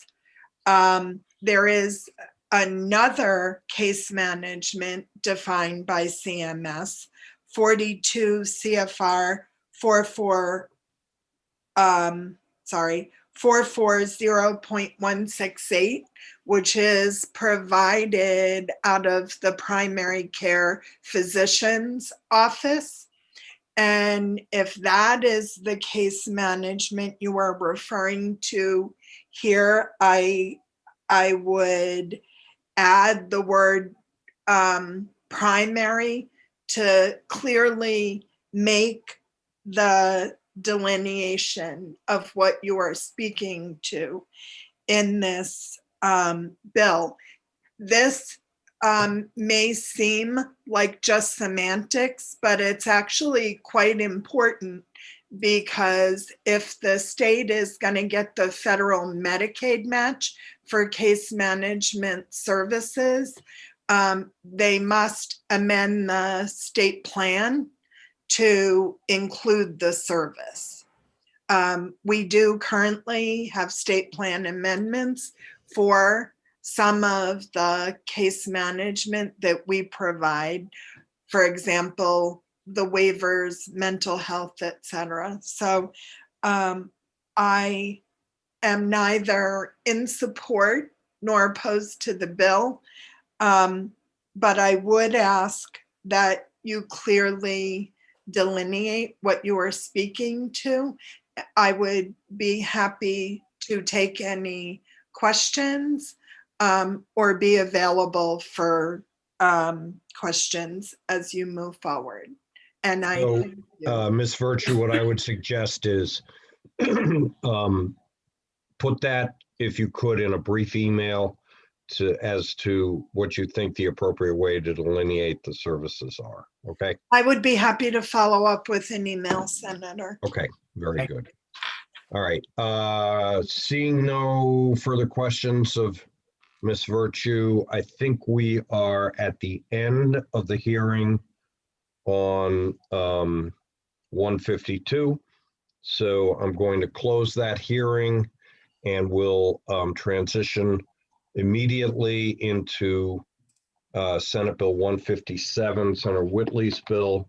All of us seem to have commitments testifying on other bills. I'm going to have to leave again. I think Senator Gray is back. So if we can go to Senator Whitley to be followed by the department on Senate Bill 157. Thank you. Thank Senator you. Whitley. Thank you, Mr. Chair. For the record, my name is Becky Whitley, and I'm honored to serve New Hampshire Senate District 15, which includes the communities of Concord, Pennacook, Henniker, Hopkinton, and Warner. Today, I am introducing SB 157, which is entirely related to children's mental health. Over the weekend, 51 children in mental health crisis were waiting in emergency rooms for care across the state. This crisis has been building for years and has only been exacerbated by the pandemic. Even one child waiting in an emergency room for care shows a failure of our system. In 2019, the legislature passed Senate Bill 14, which brought close to $20 million to the children's mental health and child protection system and much needed reforms. This bill was required of the department to create statewide mobile crisis for children, which many advocates and the department saw as an integral portion of addressing the ER boarding crisis and part of strengthening the community-based system for individuals with mental illness. SB 57 is necessary right now because many of the reforms in SB 14 have been delayed. And SB 157 is necessary to protect the reforms in SB 14 and further support our children and families who are desperate to receive the right care at the right time and the right place. No one would agree that the ER is the best place to serve these children. So specifically, the bill does three things. The first thing it does is it extends a prior appropriation to DHHS related to SB 14 for the second year of the biennium. For the specific purpose of implementing the reforms in the bill and getting mobile crisis stood up. Now, the bill has much more, so SB 14 had much more than mobile crisis, but that was the biggest price tag. And so I'm hoping the department can sort of walk us through all the components of SB 14 and give us a status update of where we are. The second portion of the bill has to do with reporting. Because this is such an important issue to this committee, to the entire legislature, and to all grant staters. The bill removes some of the reporting that lived in 135F, that is the system of care law, and aligns the reporting with the 10-year mental health plan. So the 10-year mental health plan, for the first time, included children. And it makes more sense to have the reporting under 135F go into this 10-year mental health plan report. So that's just a streamlining effort and one that will help the legislature keep track of the implementation. And lastly, the bill establishes additional positions in the contracts and procurement unit. The legislature has made significant appropriations and policy reforms to the mental health and substance use system. And we have heard from the department that many of the reforms are held up because of difficulties within the contracting and procurement unit. We know that that unit is working very hard to implement these reforms in the midst of a pandemic. And we know that it takes time, but we want to make sure that all of the money that is appropriated from the legislature is implemented. And this is a big portion to it. So I will stop there, but I will say that this work is essential to reducing the crisis right now that we are experiencing with children in the emergency room and building up the system that will keep children out of the ER. So I'm happy to take any questions on the specifics of the bill, but I think it will be important to hear from the department. Thank you. Seeing no questions. Thank you, Senator Whitley. So I think we should go right to the department. I got Nathan White. And I have Erica. Give me just 1 second.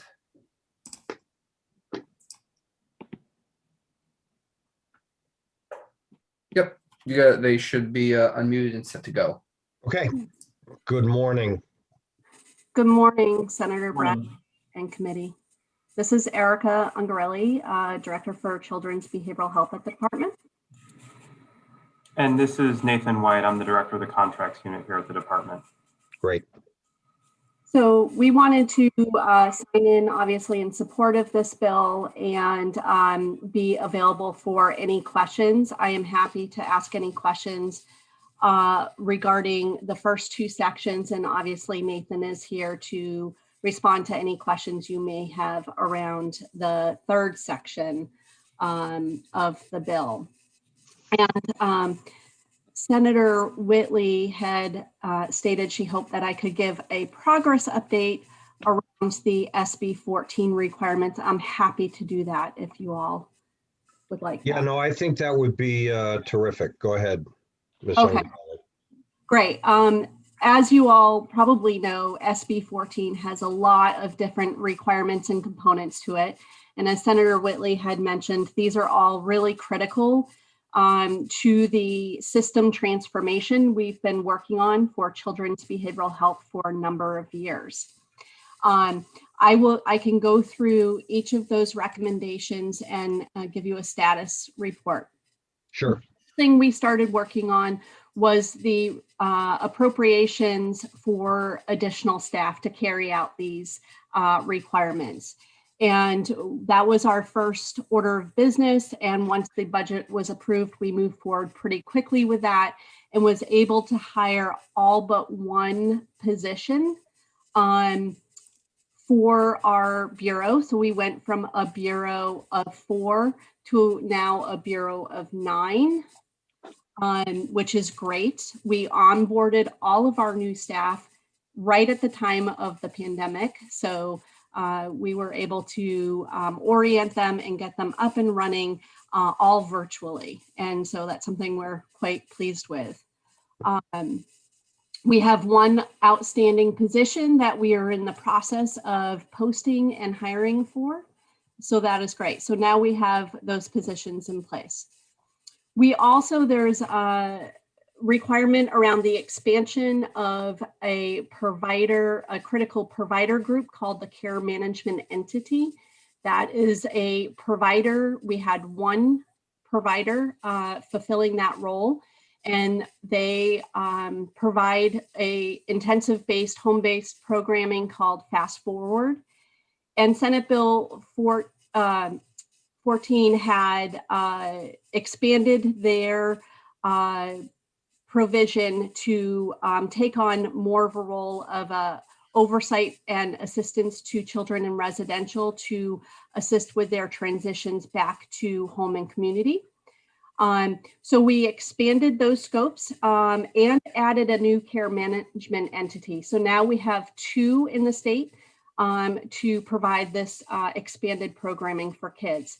And we have almost over 300 children enrolled in Fast Forward now. So those entities are up and running and working on fulfilling capacity to meet the need for both expanded programming and Fast Forward. So that's really great. We are going through residential transformation. There was a little bit of some areas in SB 14 talk about this or support this. This is relative also to a federal piece of legislation talking about the use of residential treatment relative to child welfare. So this is a critical component that crosses over between child welfare reform and children's behavioral health. There are a number of different components connected to residential treatment transformation. I'm going to go through a number of them. The first is using a standardized tool to assess children's needs and to track progress across the system. This is an item in SB 14. We determined the standardized tool is the Child and Adolescent Needs and Strength tool that is already being used by some providers in the state. So we are working to expand that.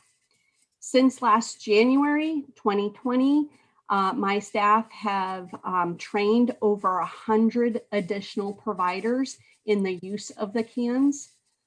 We are currently working with our contractor on expanding the electronic platform for the CAN system to bring in all of the new, connect it to tracking outcomes across the system, and to do other things that I'll talk about in a minute.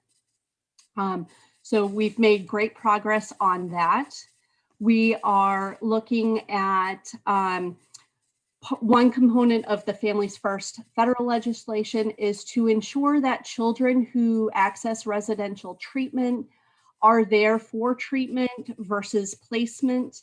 And in order to do that, we need an assessment to be done to make sure that medical necessity is there and to determine what level of care is most appropriate for children, that particular child. So we are working on contracting with an entity to do those assessments.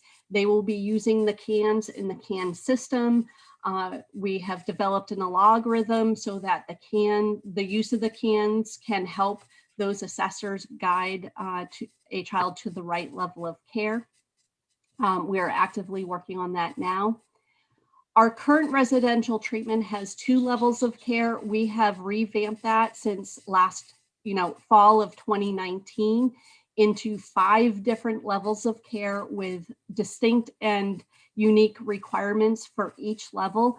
This will hopefully allow us to meet the unique needs of each child in the state who requires residential treatment, so that we will not have children leaving state to get their behavioral health needs met in that setting that we may not have. So we have levels of care, descriptions and requirements.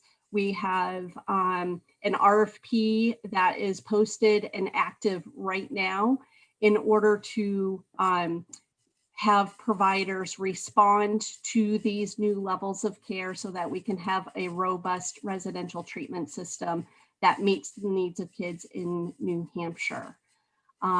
We also are adding a unique level of care that New Hampshire has never had, and that is Psychiatric Residential Treatment Facility, or PRTF. We have just, we had a procurement out that has closed, and we are in the process of hopefully awarding that contract. This will help the particular issue that Senator Whitley has been talking about, and the boarding crisis we have right now for children, in that this could be an option apart from hospitalization for kids with intensive needs, or as a step down from hospital. So on either side, this can help the issue of children needing intensive active treatment. And so we are close to awarding a contract for that level of care. Statewide mobile crisis. I know this is on everybody's mind. It's been on mine for 3 years.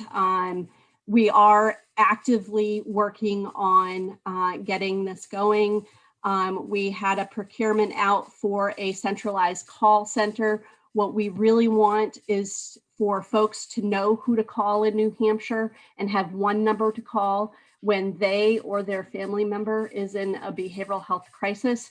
We are about to hopefully award that contract, and concurrent to that, we are working on the regional response. So when someone calls and it is indicated that that person, that family, that child needs a face-to-face intervention for the crisis, we are working with our community partners on that response.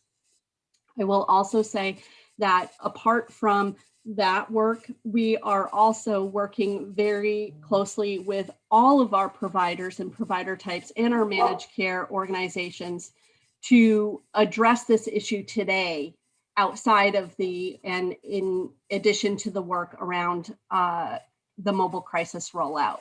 So we are working very hard on trying to address all of the issues that go into the boarding crisis right now.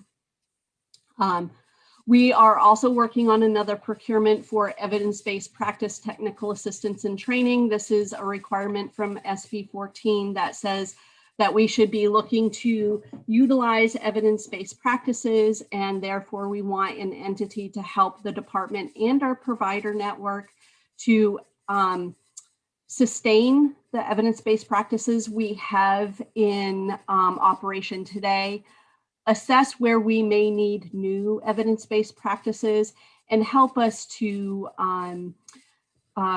work with providers on readiness issues and implementation issues around evidence-based, and then help us again, look at and analyze on an annual basis or semi-annual basis on how that's going and where we need to go next with that. So we're working on an RFP to post right now for that.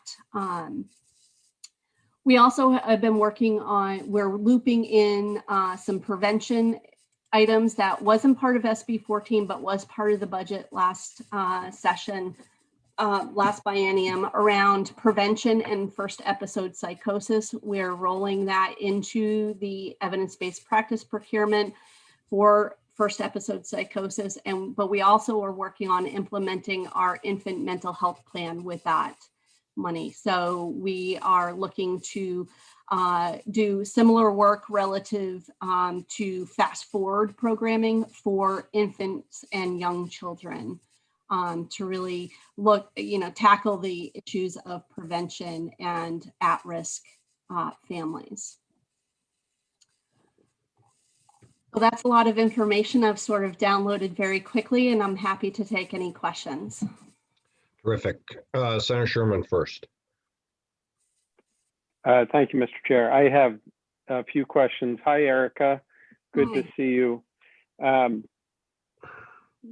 Many of us share a concern about the delay in rollout of all of SB 14 with all that funding. So I have a few questions. I just want to understand better the overall picture.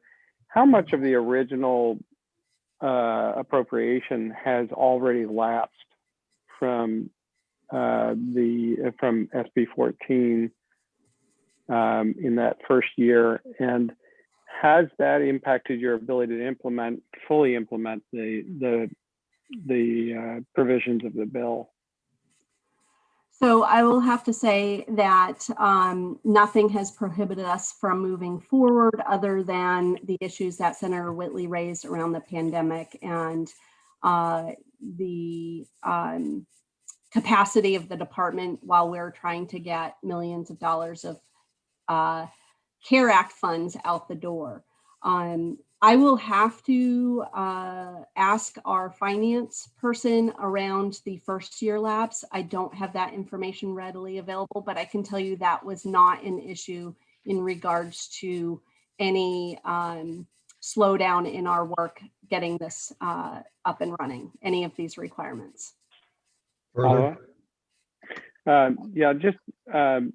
My understanding is that your RFP for mobile crisis really only involves the call center. And as you know, I think Sunday we had 51 children in our emergency room statewide. Are we standing up I believe it's 4 mobile crisis. I think the plan is for there to be adult and pediatric combined, but we kind of need those yesterday. So I'm just wondering, what is the timeline for actually standing up the mobile crisis so intervention can be going into homes and helping out in a real way? Right, that's a great question. And yes, so we were working currently on that with our community mental health center partners, which would require not a new procurement, but a contract amendment. Which is why you probably haven't seen anything posted around that. So we are working with them on the integrated full statewide crisis response. In addition to that, though, as you probably know, Senator Sherman, we are working very closely with all of our providers in the community as to what can be done today. I had a number of meetings last week and a number of meetings yesterday speaking to folks around what can they do today around that, and getting kids out of the emergency departments, seeing them where they are versus having that hospital-based response to assess their crisis. So we're already having those conversations today. And you know, there is a capacity issue, as you all know, in the behavioral health arena, but we're really trying to help them work through those issues and get to a place where they can sort of pivot today and respond to the statewide crisis transformation tomorrow. Follow up? Yep. So SB 14 really focused on the population, and you know, I really applaud the work you're doing to really stand this up, and I understand the need for this bill. SB 70, my bill, sought to bring the carriers into the mix because we're seeing at least a third of the children in the emergency rooms are have private carriers. Are you planning, as part of what's covered in Senator Whitley's bill, are you planning to expand and make sure that you are including the commercial carriers and a provision for being able to bill for these services, which is what the carriers need, so that this system of care is not just for people with Medicaid or without insurance, but also is a statewide standard of practice, both to prevent the emergency room visit, but also to address the needs of the children once they are in the emergency room, regardless of their insurance coverage? Right. That's a great question. Thank you. So how we have been looking at this system of care for children is that it should be open and accessible to all who need it, and not based on a certain payer. Obviously, we have the most control over the Medicaid population and the Medicaid benefit, but in all of our procurements, you will see language around underinsured and uninsured. So we're always trying to put state general fund dollars into those procurements to cover kids who may not have coverage or may not have coverage that would cover the services we're seeking to provide. With that said, that is in the case for community mental health emergency services today, the mobile crisis teams that are available to adults today, and will be a large part of the new crisis system in the near future. That ability to cover anybody who requires that intervention. I would say that the SB 70 that is being worked on really helps to encourage, I would say, the commercial insurers to participate in the crisis services and to bill for them. And as we had been discussing that and having those meetings, I thought this is really a great stepping stone to encourage them to participate in our new crisis transformation services statewide. So I think that is a great sort of stepping stone to get them to participate. Last question. One more. Okay. All right. So just to be sure that I fully understand this, the community mental health centers will be the vehicle for staffing the mobile crisis teams that we are going to be putting forward. The money that's been allocated and the RFP that's out is to create the central process. And we have the full support of the CMHCs to provide this service. And the question is, when is this going to be operational? So we are hoping it's operational in the next few months. We are working right now with our Medicaid actuarial to answer some questions that the CMHCs have around funding, the current funding that is in their budget for emergency services and some of the adult mobile crisis teams, and how that will look with the new funding. We want to be able to adequately fund the work that they're doing. And so that means a mix of general fund dollars for those reasons I just stated, making sure that folks are covered regardless of their insurance status, but also to look at the reimbursement rates within Medicaid to ensure that they are fully financed for for folks that they bill Medicaid for. So we're working with our actuarial contractor right now on that mix, how we, how we support both of those end goals with the money that we have, and they are working on that. Let me just ask one question based on your answer for Senator Sherman's on the statewide mobile crisis unit, Erica. Yes. It sounds to me as if you do not need to go through a separate procurement at this point, that you're going to contract through the community health centers. You need the Medicaid actuarial information determined, and that process hopefully is within several months, but it's not an RFI, RFP procurement. Correct. That is correct. Okay, thank you. Senator Whitley. Thank you, Mr. Chair, and thank you, Erica, for walking us through that and all your work to get this stood up. I know it's a ton of work. So I'm just wondering if you could walk us through how the pandemic actually did delay these things, and whether you got any direction to sort of hold off on things during the pandemic. Sure, and I'm hoping Nathan can help with that, because a lot of that was around contracting. So there's a lot of work being done around the models for all of those requirements that I've walked you through. So the residential treatment, there's a lot of model development and requirements that need to be developed prior to contracting.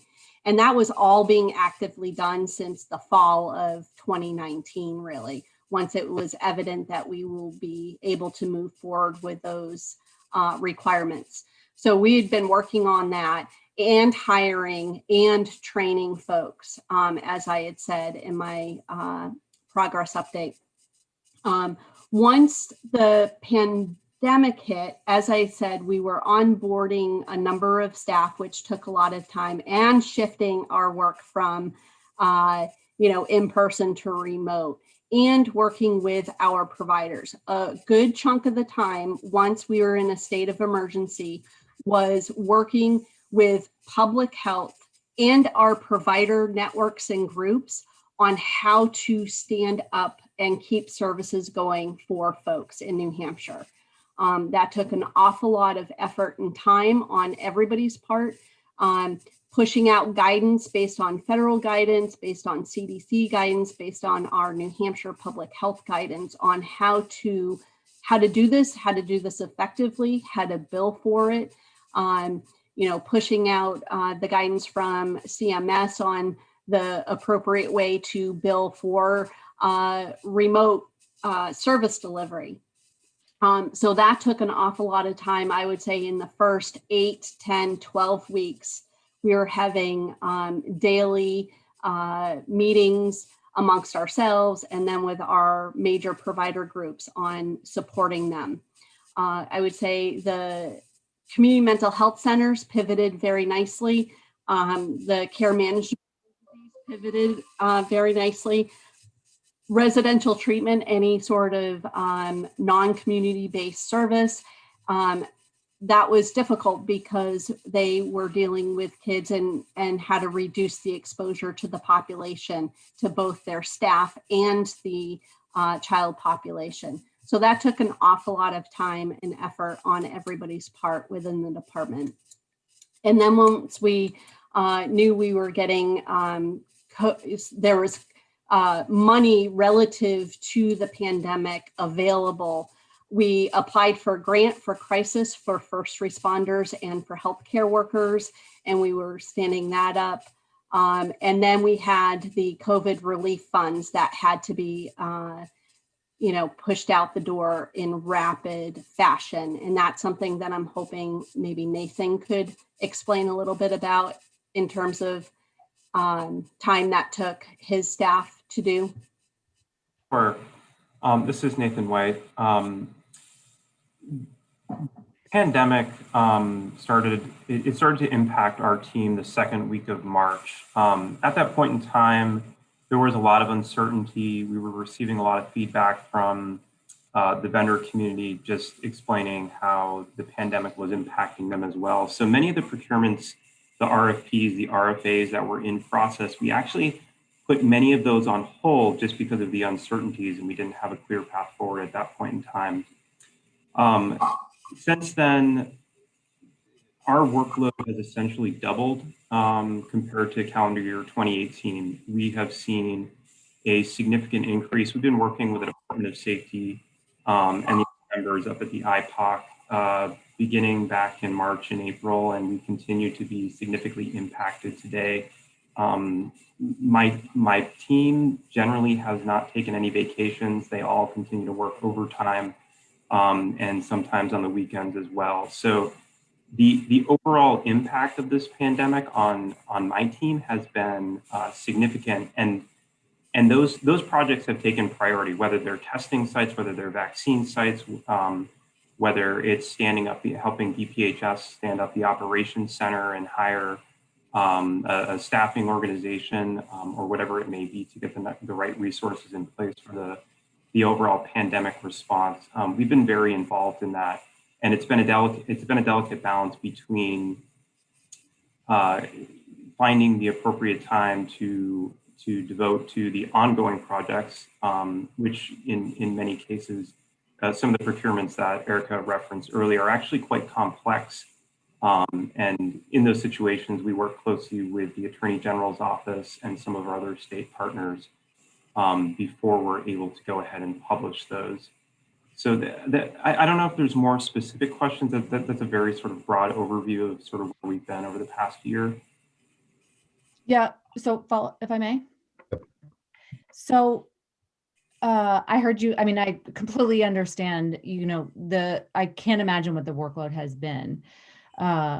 And I commend you and your team for pushing through that. My understanding, though, is that a lot of these RFPs were ready to go. And I just heard you say that some of them were delayed. I'm wondering why those were delayed if they were ready to go. Well, when I was referring to some of the projects, our team services the entire department, and there were other procurements that were put on hold. I could go back and find a history of which RFPs or which RFAs were put on hold, if that would be. Yeah, I think that's fine, but I think it's getting a little far afield of Senate Bill 157. So if you have further questions. Well, I don't think it's far afield because, SB 14 had a number of RFPs associated with it. And if we're hearing that they were delayed because of COVID, I think that's important information. And, Erica had mentioned the Family First Prevention Service Act and the residential redesign, but, I'm just wondering, the Families First Prevention Service Act focuses on building up community-based services rather than residential, so I'm just curious about the prioritization of residential care over community-based services. And I'm wondering if there's an analysis of how many children actually need the PRTF level of care. Do we know how many kids need these levels of care yet? Sure, I can answer that. So we did an analysis and we feel that we need about 30 beds in New Hampshire to meet the need for that level of care. And that is the number that we put in the procurement.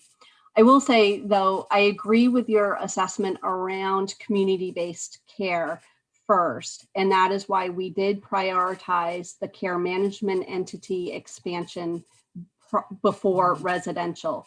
And on the converse side, DCYF prioritized their community-based voluntary services procurement prior to residential. So we did prioritize community-based services before moving forward with the complex procurement for residential transformation. Further question? Follow up? Yep. Yep. Follow up? Yep.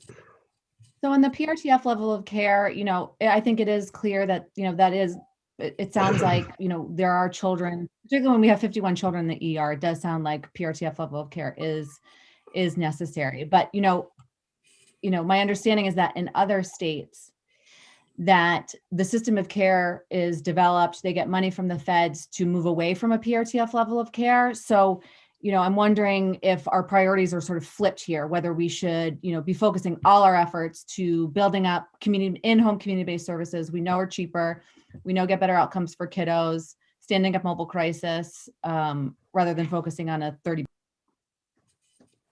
Right, and I understand your question and concern for sure. I do know that most other states, even with robust system of care, still utilize residential treatment.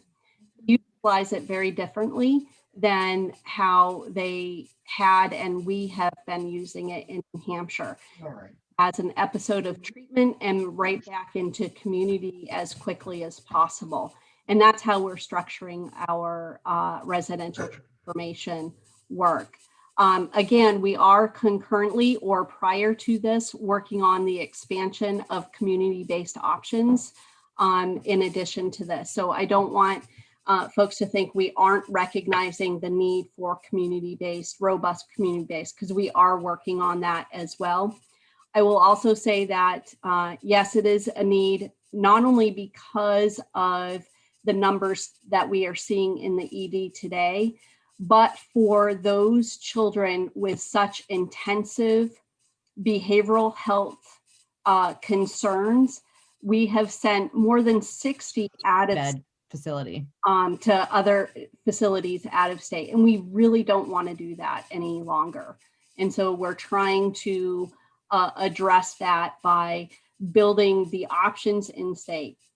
I will say all of our New England partners are also looking at a PRTF level of care for short-term intensive treatment as well. So there is a real need for that real top tier child who has such intense needs. They do need an episode of appropriate treatment before going back home, either after hospital or in lieu of hospital.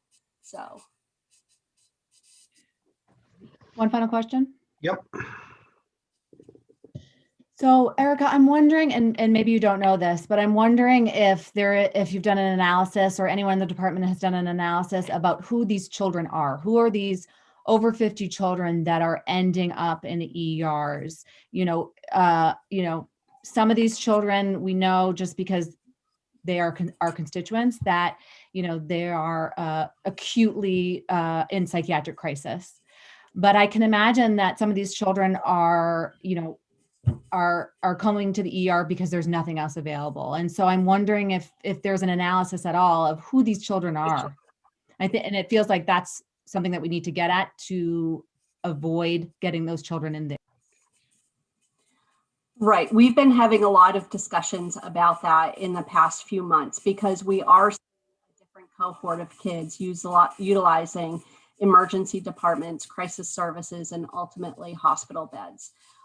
We have been looking at who they are. We see sort of a flip in child in terms of, we're seeing a lot of first-time children hitting the system within the EDs right now. And we think that's an artifact of COVID. We think that there is a system sort of norm for children in crisis to go to EDs that we're trying to flip the script on as we speak and suggest that they don't need to go to or shouldn't be in EDs to address their crisis. For those, Senator Whitley, I think those children do have options. I'm not sure they're aware of their options. So that tells us we really need to do a better job at advertising what those options are. And working with our community mental health centers who see these kids in the EDs to have them educate and really assess, do they need hospital level and not going to the, defaulting to the safe option of hospital versus can they be sent home with intensive services available either through the community mental health center system or through other providers that do that work in the state. And we're, as you know, we're really trying to work with folks to recognize that there are other options available when it's clinically appropriate to do so. There in the first place. Correct. Thank you. Okay. Other questions from other committee members? I have two. Let's, Erica, look at the bill for just a second. The first section, the prevention of the lapse until June 2022. Department has no problem with that. That's what I heard you say right off the bat. That is correct. Great, that's good. And secondly, could you give us maybe a thumbnail on where your efforts are in standing up Hampstead, the 12 beds? The 12 additional beds at Hampstead? Yep. The information I received yesterday was that there is one staff person that is out on medical leave. And for that, they have are not able to fully staff the complete complement of beds at about 48, I believe. I'm not sure that that's answering your question. I'm not understanding the 12-bed issue. My understanding is that there was the hope, at least, that there'd be an additional 12 beds, which obviously becomes important with the ER boarding crisis right now. So just sort of a, Right. where are we at in terms of those From beds? from what I heard yesterday, they have about maybe a deficit of 8 beds, not 12. Okay. Because of that staff person being out, but they hope that they will be able to get those back online in the coming weeks. Coming weeks. Yeah. Okay. Okay, so I think there may be more questions of the department, but Erica and Nathan, thank you so much. I think we realize how difficult this has all been, and you guys are doing everything that you possibly can. So thank you. Okay, Griffin, I think we have 5 more people to speak. I'll just say this now. We have one more bill today, but we have a hard stop time of 12:15. So want to just keep moving along. Ken Norton is up. Go ahead, Ken. Good morning. Good morning, Chairman Bradley and members of the committee. Ken Norton, Executive Director of NAMI New Hampshire, speaking in support of Senate Bill 157. I'd like to thank Senator Whitley and all the sponsors for this bill. In the interest of transparency, I just want to note that NAMI New Hampshire now receives funding from the Department of Health and Human Services to provide family peer support under the Children's System of Care, which was part of Senate Bill 14. Would just quickly state that the severity of this problem, that NAMI New Hampshire, together with 15 other organizations in 2013, held a press conference about emergency department boarding, saying that it was wrong medically, legally, ethically, morally, and economically. At that time, there were 1 to 2 children being boarded in the state. And you certainly heard the numbers over the past weekend. The pandemic has had a profound negative impact on mental health across the lifespan, but especially among children and youth. And Prior to the pandemic, the highest average of children being boarded during a quarter was 7, a single day of high of 17 in 2017. But since the pandemic started, with the quarter ending in June, that average for the quarter was 7. The following quarter at the end of September was 10. And the final quarter of 2020 ending in December was 16. And, you know, then you've heard how high we've gone. We went from a high of 36 in October to now into the 40s, and then on Sunday in 50. I want to really point out one thing that I think is critically important, is that many of these youth have been assessed and determined to be a danger to themselves or others. And one of the things that we're not talking about enough relative to this crisis is the connection between the mental health crisis and another public health crisis, which is suicide. And that suicide is the second leading cause of death in New Hampshire for ages 10 to 34. I would note that we're able to stand up emergency inpatient units and vaccine distribution, as we should, to fight the pandemic, but we seem to lack the political will, or I'm not sure what, to do what is necessary in a truly life-threatening situation that is devastating for these children and families. I would also say that NAMI New Hampshire, since 2013, has been advocating for statewide mobile crisis with successive governors and DHHS commissioners, and with the support and leadership of many of you on this committee. And we're very frustrated by the fact that we're still without a statewide mobile crisis plan, or, you know, up until this point, haven't really heard what the timeline for that was until Erica's spoke. We do note that the pandemic has obviously put a serious strain on what was already an under-resourced Department of Health and Human Services. NAMI New Hampshire has pointed that out on many occasions and has advocated for more supports within the department, and continues to do so under this bill. I think it's especially important given that the COVID relief package passed by Congress in December includes significant increases in mental health supports, including the state block grant funding, and it will be critical to increase the capacity of the department to move contracts through in a timely manner. And then would also just state that that one of the other things that's important to keep an eye on relative to the crisis response and moving these things forward was the federal legislation creating the 988 3-digit hotline number, which will go into effect in July of 2022. And that gives us just 16 months to move forward with a mental health crisis plan. The anticipation is that nationally that will no longer be a suicide prevention hotline, but will be a mental health crisis line.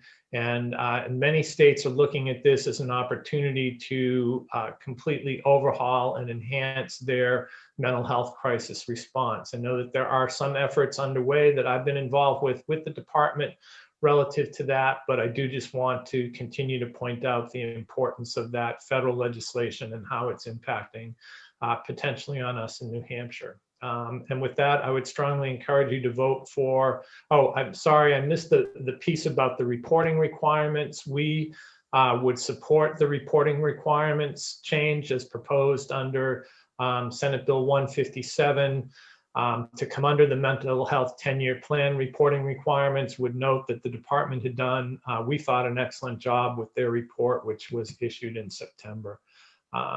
With that, I'm happy to answer any questions. Thank you for your consideration. Thank you all for your leadership on this issue. Very good. Thank you, Ken. Griff?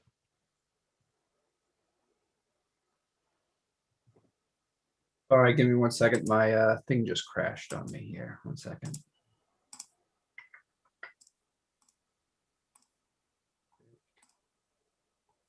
Sorry about that. Our next speaker is Shauna Diamore. Good morning. Good morning. Thank you so much, Mr. Chair and members of the committee, for your service to the state of New Hampshire and for hearing my testimony today. My name is Shauna Demore. I live in Hooksett, New Hampshire.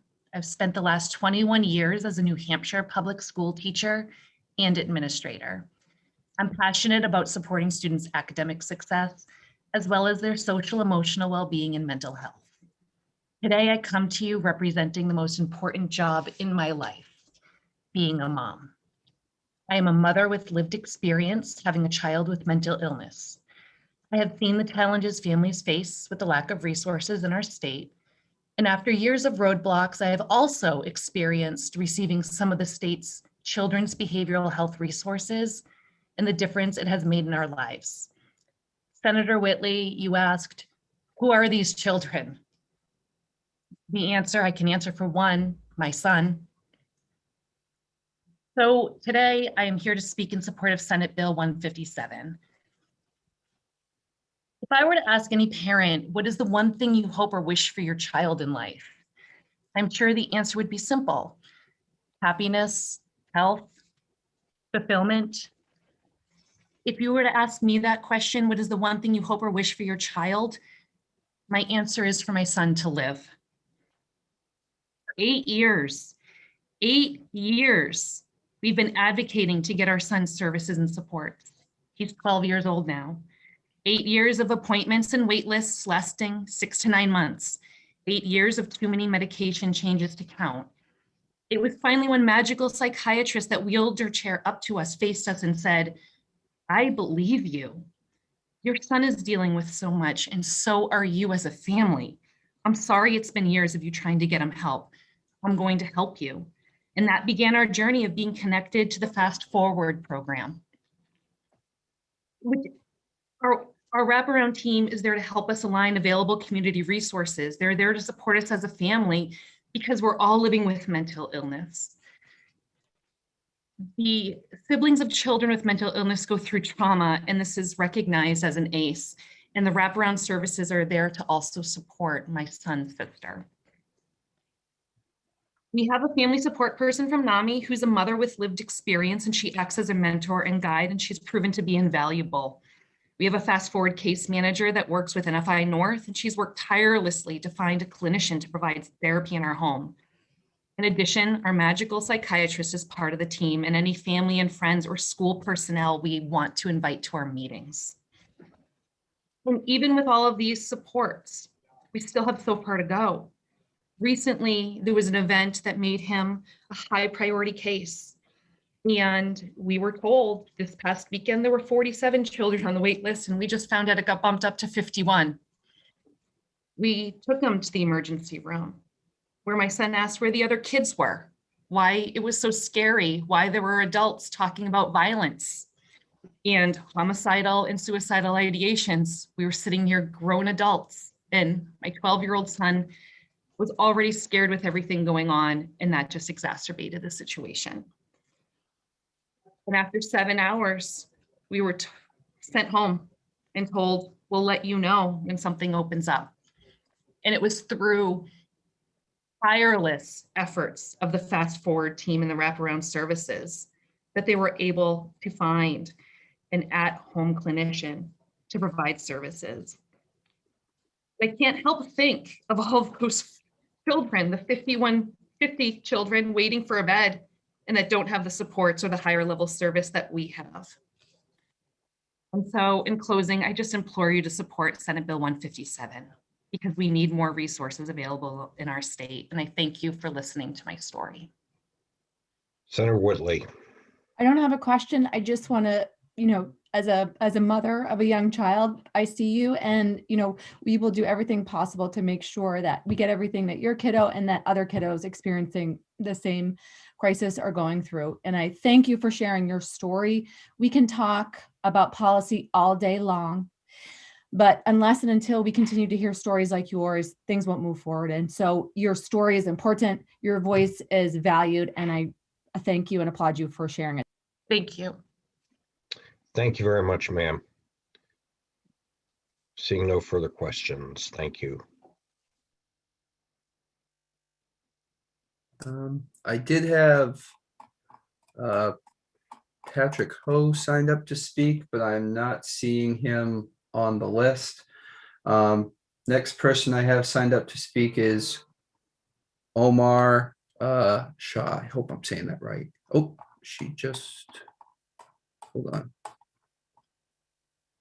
And I just lost Omar. Oh, okay. There we go. Good morning. Hi, respected Chair and esteemed committee members. My name is Omar Shah.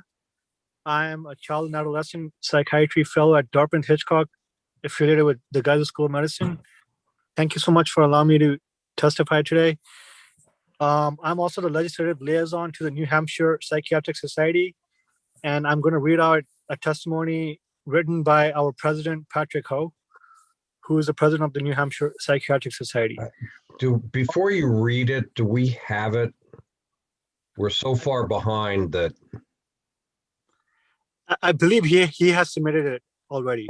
Okay, if you could summarize it, that would be fine, but we're so far behind. Okay. I'll just get to the nitty gritty here. This issue has been long. We want to support the bill. This issue has been longstanding. Our state lacks the alternatives to psychiatric hospitalization that exists in our state. We lack the infrastructure to keep our children out of hospitals.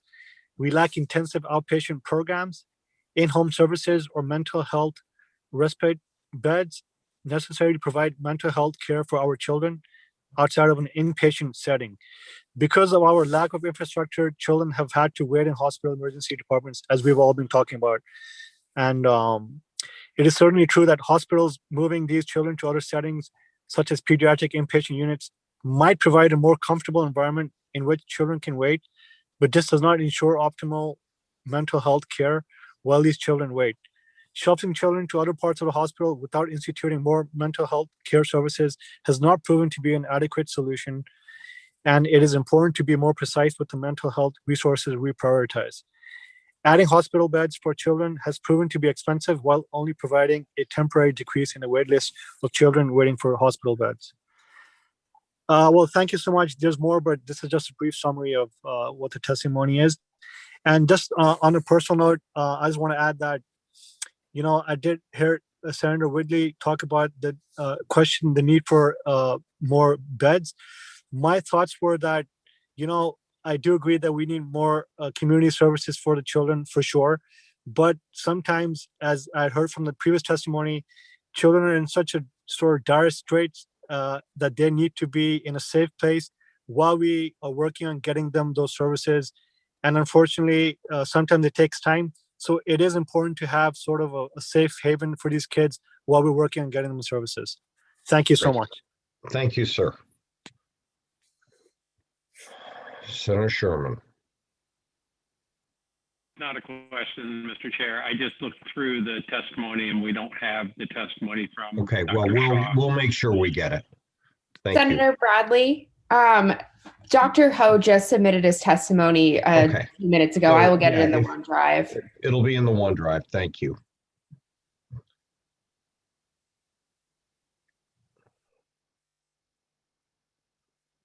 Our last person signed up to speak on this bill is Cheryl Avery.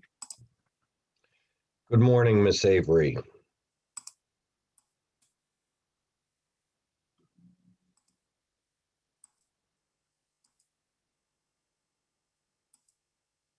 Cheryl, you have to unmute. Is that better?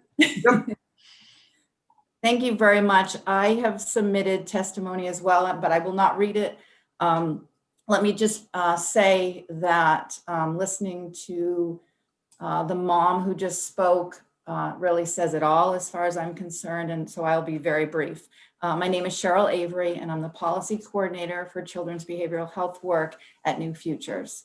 New Futures stands in strong support of SB 157. It is critical to protect the funds committed to this important work for New Hampshire's children and families, as well as to provide whatever support is needed, and that may be in the way of added staff to the contracts division. The crisis of children being held in emergency departments is the most glaring example Y 135F, the system of care must be implemented immediately and be given the support needed to continue. The system of care that New Hampshire thought enough of to put in place a couple of years ago is the most preventative and responsive way to keep children with their families and in their communities. For myself and for New Futures, I strongly ask you to support SB 157, and I thank you for your leadership for New Hampshire's children. And thank you, Chairman Bradley and committee members, for allowing me to speak here today.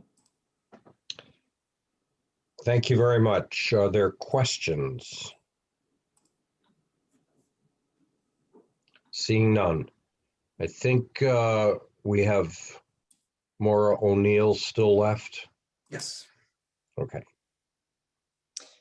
Senator Gray, I'm going to ask you to take over, as I think I have to leave for EDNA, and I hope to be back soon. Okay. Good morning, Mr. Chair and members of the committee. I'm sorry I did sign up, apparently didn't go through. I'm sorry to get your hopes up that you were done. But I'll just be quick. I have submitted written testimony. My name is Moira O'Neill, for the record. I'm the state's child advocate with the Office of the Child Advocate. And just very, very briefly, we support this bill. We request one small change in section 2 on the annual report. We request at page 1, line 19, after the word governor, insert Office of the Child Advocate established under RSA 21V as an additional recipient of the annual report. We've discovered, in observing this kind of reporting, that the Office of the Child Advocate represents a consistent entity to receive these reports and provide review and analysis of them. So we would appreciate that. And it's really important to be to requiring this kind of reporting to hold people accountable. And then just quickly, we're aware that the lapse in the first year of the biennium on Senate Bill 14 funding was upwards of $5.5 million. We're not sure that we understand why that is, other than that, there was such a significant delay long before March and the pandemic happened. We're struggling to understand why residential care has been prioritized over the community-based care, in particular the mobile crisis response, which actually has been proven to divert children from needing emergency room and residential care. It's entirely incongruent with the science, and also it's incongruent with the Federal Family First Prevention Services Act.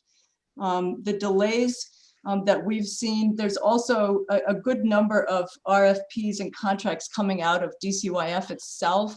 And so we've seen a real backup in contracts, and we actually anticipated that the pandemic would cause this elevation of mental health crises among children, and have been urging the governor's office to use CARES Act funds to boost that capacity in the contracts office. So we're really grateful, Senator Whitley, that you recognize this as a need and put that in the bill. I have a few stories about children. I don't think that I can emphasize quite as well as a mom who spoke just recently about the experience of kids in emergency rooms right now. But I will mention that there are a number of children, and there seems like a good amount of children in emergency rooms who are experiencing mental illness for the first time. It's thought to be pandemic related. We're also seeing children who are in emergency rooms who have pre-existing conditions and very complex situations. Some of them are not actually acute mental health crises. Some of them are actually child protection issues. There are families under stress. Children are losing access to important supportive services, be it special education or other after-school programs. And families are exhausted trying to take care of children that require really in-home crisis response, in-home intensive services that they're not able to get. And also in regards to what Ken Norton mentioned about the concerns with suicide, we are seeing an uptick in suicidal behavior amongst children. Recently, there were a number of beds taken up in emergency rooms coming from a residential treatment program where children in custody are in the care of the state. There were 7 children who demonstrated suicidal behavior, 6 of whom were in and out of the emergency room a number of times. So that sort of demonstrates to you the complexity of the needs of children, but also, the issues around children not being able to be supported at home in the community, and not having the sort of negative impacts on the trauma of what happens to children when they're out of their home. So I'm going to just stop there. If you have questions, I'm happy to answer them. Senator Whitley. Today. Thank you, Maura, for your testimony and for your work on behalf of New Hampshire children. I'm wondering if you have been able to, as a child Office of Child Advocate with statutory authority to have oversight over all children's services, I'm wondering if you've been able to access information about this question that I had asked before about the complexity and the diverse needs of these children that we are seeing in the ER, these 51 children. I think we all sort of have a sense that it's a mixed group of why kids are ending up in the ER, but are you able to access information to really get at that and implement your oversight authority? Thank you very much for that question. It is an important question to ask, and that's the question that we've been asking. I think that we really, before we start building new units or creating services, we truly understand what the needs are, and certainly respond to children.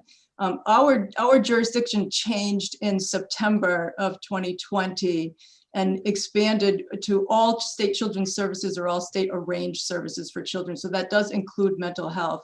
We've had a great deal of difficulty getting information from the department as we've tried to expand and establish relationships with folks across the department to be able to get information. We have asked for information about children in the emergency rooms. We've asked to meet with all of the divisions and bureaus so that people can understand our role. We've yet to been able to, be invited to come and speak. We did finally get a list of leadership in the department, thanks to the assistance of the Attorney General's office, and we sent out information, but we haven't seen much information exchange. I will say that we have a very good relationship with the folks that are running the Fast Forward program. We work closely with them. Director Ungarelli is correct. Not a lot of people know about that program, including DCYF field staffs. We've done a lot of education around that so people can access that program in particular. But in terms of finding out more about the emergency department, we have not been part of any of the conversations other than a small group that New Futures has been gathering to brainstorm around it. Follow up? No, Senator Sherman. You. Hi, Maura. This question is, I don't know if you can answer this. It might have been something I should have asked of Director Ungarelli, but it crosses my mind that there is an intense amount of care coordination potential for these children that are across the state. And I'm wondering if if there exists one person, one office, one entity that really has knowledge, strong knowledge of all of the children currently in the emergency rooms doing active statewide case management and understanding what their insurance is, what their needs are, and I just don't know if you know that question, but it strikes me that that's really a position, even if it were on a temporary basis, that would be really helpful to enhance communication in the care of these children. Yes, thank you for that question. And I think anytime when a state is in this level of crisis, you would definitely want some very targeted attention to a population like this. My understanding is that the care management entities, the CMEs, are in that role to manage that. And I think that, of course, Director Ungarelli could better answer that question as to whether they are doing it.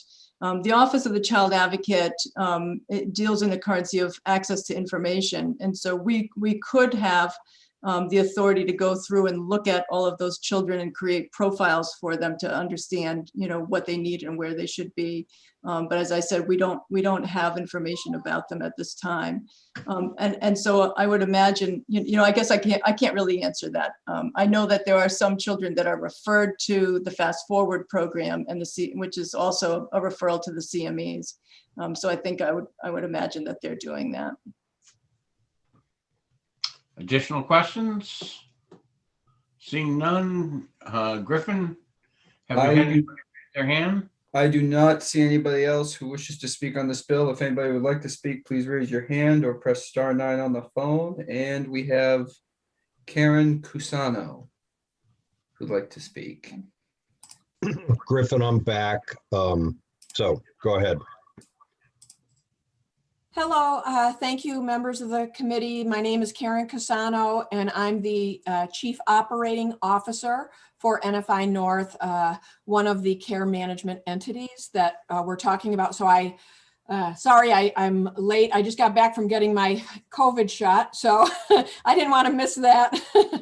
Anyway, I did want to speak. Obviously, I support this bill and I wanted to be available for questions. I don't have a lot to add to what's already been discussed, although I do have a comment about private payer insurance versus the state funded services and Medicaid services, because that's an area, and Erica Ungarelli made mention of it in her testimony.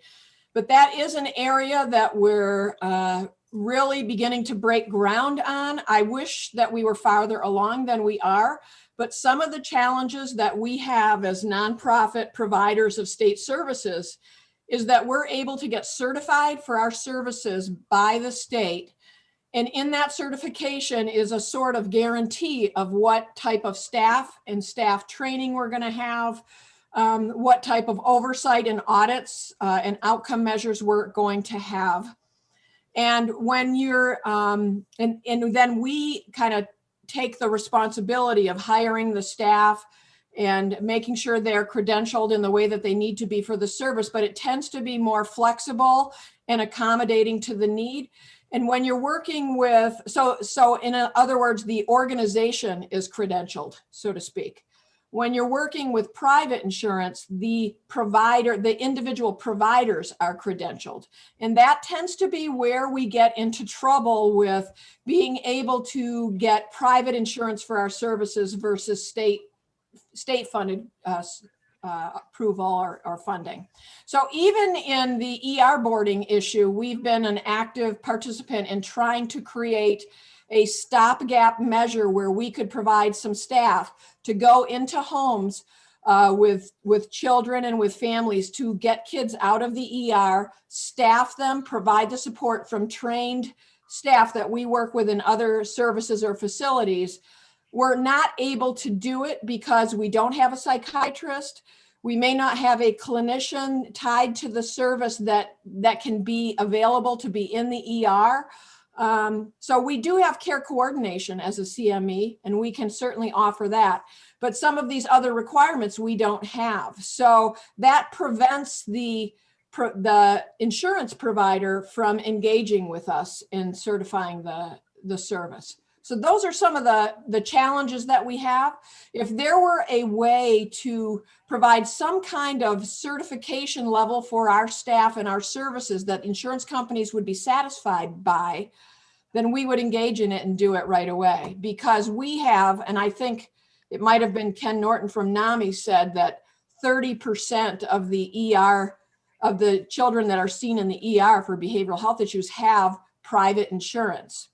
So I can tell you as a care management entity, while we do have some funding for underinsured or non-insured children, we don't have 30%. We wouldn't be able to accommodate those 30%. There wouldn't be enough funding to cover that. So I don't know if that's helpful to you in thinking about this, but I just wanted to mention that. And I'm happy to answer any questions. Okay, thank you very much, Ms. Cusano. I see no questions. Seeing no other hands up, I'm going to close the hearing. Senator Bradley, before you close the hearing, While you were gone, Maura O'Neill, the child advocate, asked for a revision to the bill. I was just going to, if you hadn't gotten back, I was going to ask Senator Whitley, since it's her bill, to take care of that amendment. Just wanted to make sure that you knew about that. Yeah, no, I heard that, and I would say I suspect you'll get a ought to pass motion tomorrow.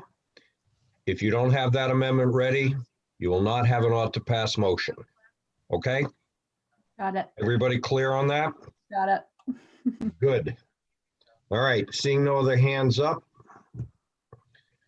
I'm going to end the hearing on Senate Bill 57, open the hearing on the next bill, which is Senate Bill 162.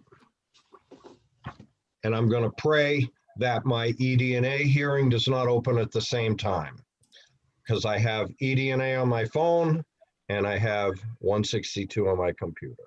I got your back, Senator. So I'm going to turn it over to Senator Gray, because I am the prime sponsor of Senate Bill 162. All right, Senator, I'm calling the prime sponsor for Senate Bill 162. Thank you very much. This is the briefest testimony in history. I was asked to submit this bill by the Department of Health and Human Services. I yield all time to the Department of Health and Human Services to walk through this bill. But I would just request that each person that's going to testify, brevity. Griffin. So after conversations with John Williams yesterday, I've been encouraged to bring him and I believe Melissa St. Cyr up. So let me do that.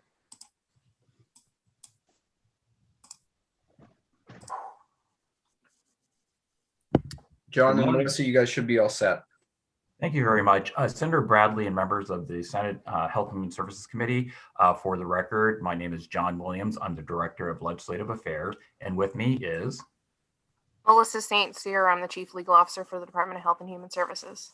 And given that we need to wrap this up fairly quickly, it would be particularly helpful, Griffin, thank you very much, to pull up the legislation so that we can walk you efficiently through it. So hopefully there'll be enough time for some follow-up questions. So the Senate Bill 162 is comprised of 34 initiatives from the department. We did this obviously because we wanted to reduce the number of hearings given the pandemic. Out of the 34 initiatives, approximately 2/3 of them are tabled bills that originated in the Senate last session. They either had passed the Senate or were in the process of passage. There are a handful of new items, and we do have some key people ready to testify to provide you with some background information.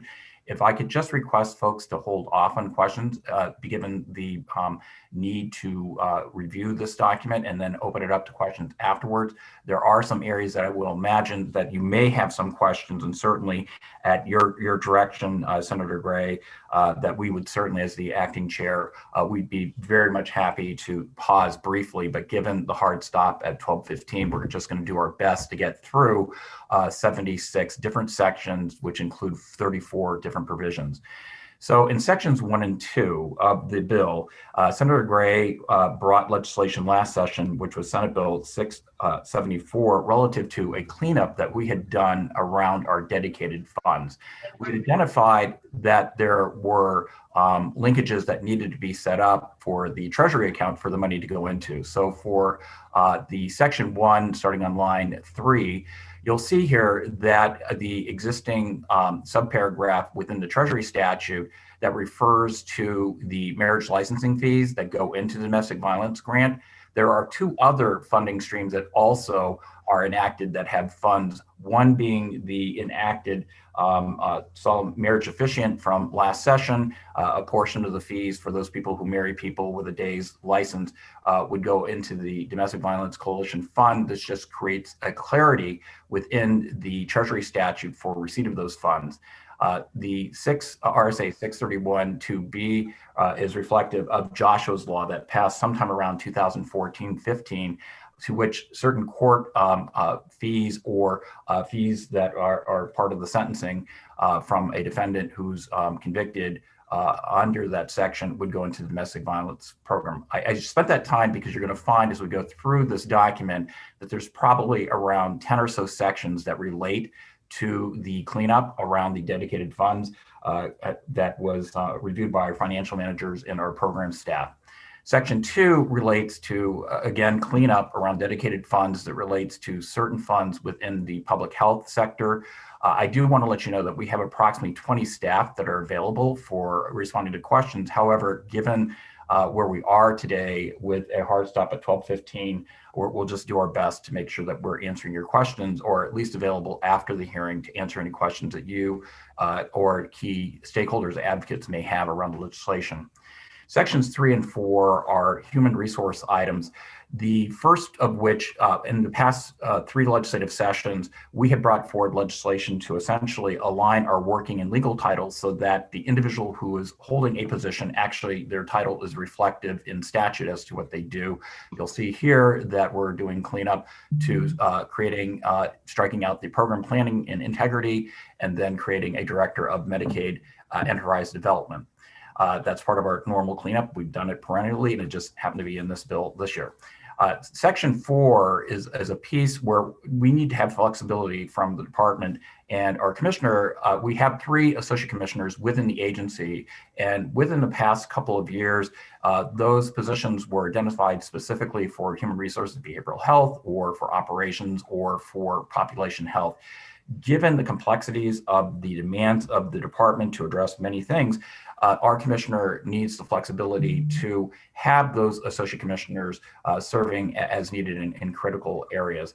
Also, we caught that there was a error in the current existing statute under unclassified positions, that although we have 3 associate commissioners within the department, there are actually 5 that are listed in the unclassified section under RSA 94:1A. So it's cleanup to remove the additional 2 additional, and you'll see they're duplicates over the commissioner for operations and the commissioner for population health would be struck. I'm turning it over to Melissa St. Cyr to discuss section 5. Thank you, John. So section 5 relates to emergency services. RSA 151 is our licensing statute, and currently emergency services are required by RSA 151, and we license hospitals and emergency services that are provided in those hospitals. What we added in this section is the definition of emergency services to include both physical and behavioral health. This is strictly for mental health parity, that we are able to, be clear with the licensed entities that not only is somebody's physical health when providing emergency services in a hospital emergency room, not only is physical health, paramount, but behavioral health is as well. And so that is the only change in this section. So section 6 deals with the New Hampshire retirement system. And specifically, during the pandemic, we identified a need to house within our Division of Public Health Services a position of a bureau chief for emergency preparedness. And as part of the recruitment process, the department needs the flexibility to identify either an individual who comes from the outside to the inside of state government, somebody who's currently in a Group 1 retirement, or those who may be in a Group 2 retirement, either from law enforcement, EMT, firefighter, those individuals who would be qualified to doing this job.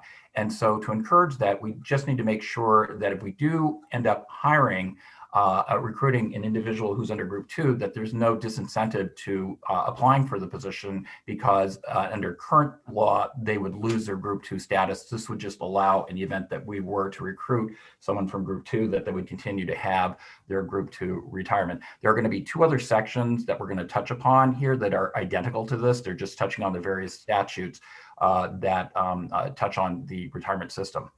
Moving to section 7, this is also cleanup around our public health and radiological health as it relates to making sure that the funds are clearly identified into which funds they go into. This doesn't create any additional either revenue or expenditures for the department. It just clarifies the cleanup. And again, Senator Gray brought forward the bill from last session that this would have been included in.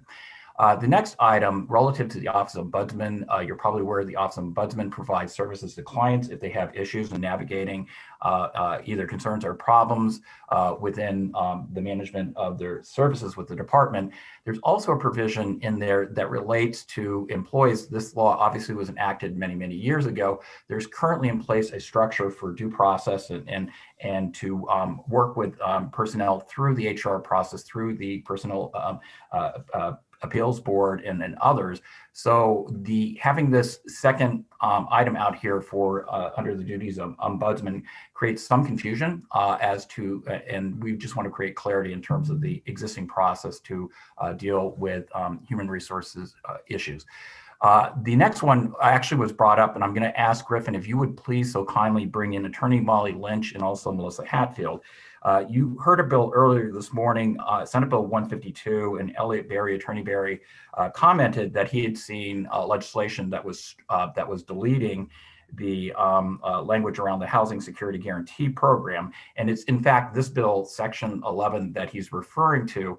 And so Melissa's here, and also rather Director Hatfield, Ms. Hatfield, and also Attorney Lynch, if you could please, in a very brief amount of time, given the timing here, explain that there is an existing mechanism for funding this important funds around housing, that we do no longer need the specific provisions that we have within these particular subsections as it relates to the Housing Security Guarantee Program. So I'll turn it over to Attorney Lynch and to Ms. Hatfield.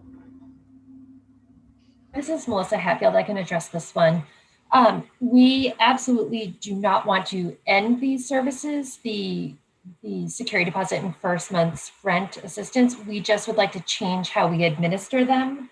Having two separate programs that are both relatively small with detailed administrative rules for each of them has made it administratively difficult for the clients applying, the agencies administering the services, and the department to track.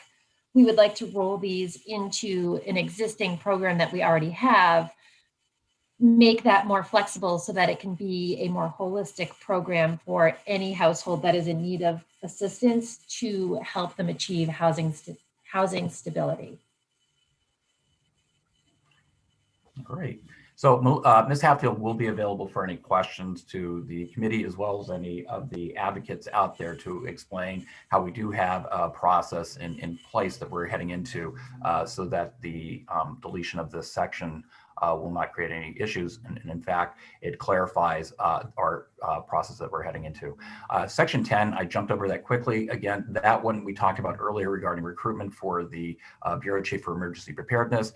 We then move along to Section 12, that is the State Health Plan, and Sections 12 and through Sections 14. Senator Sherman had worked very helpfully and diligently on a bill that is in the House on the same subject matter. So we either could remove these sections because it's being addressed in House Bill 157, or we just need to make sure we mirror the language that was worked on with Senator Sherman and other House members on that legislation recently to make sure the language aligns. So it's either remove those three sections or to replace it with what was worked out. Section 15. Sections 15 through 34 deal with our therapeutic cannabis program. And I'd like, Griffin, Mr. Roberge, if you could invite Mr. Michael Holt from who's the manager, supervisor over our therapeutic cannabis program, and he'll do an excellent job in no time at all to walk us through sections 15 through 34 of the bill. Yep. Done.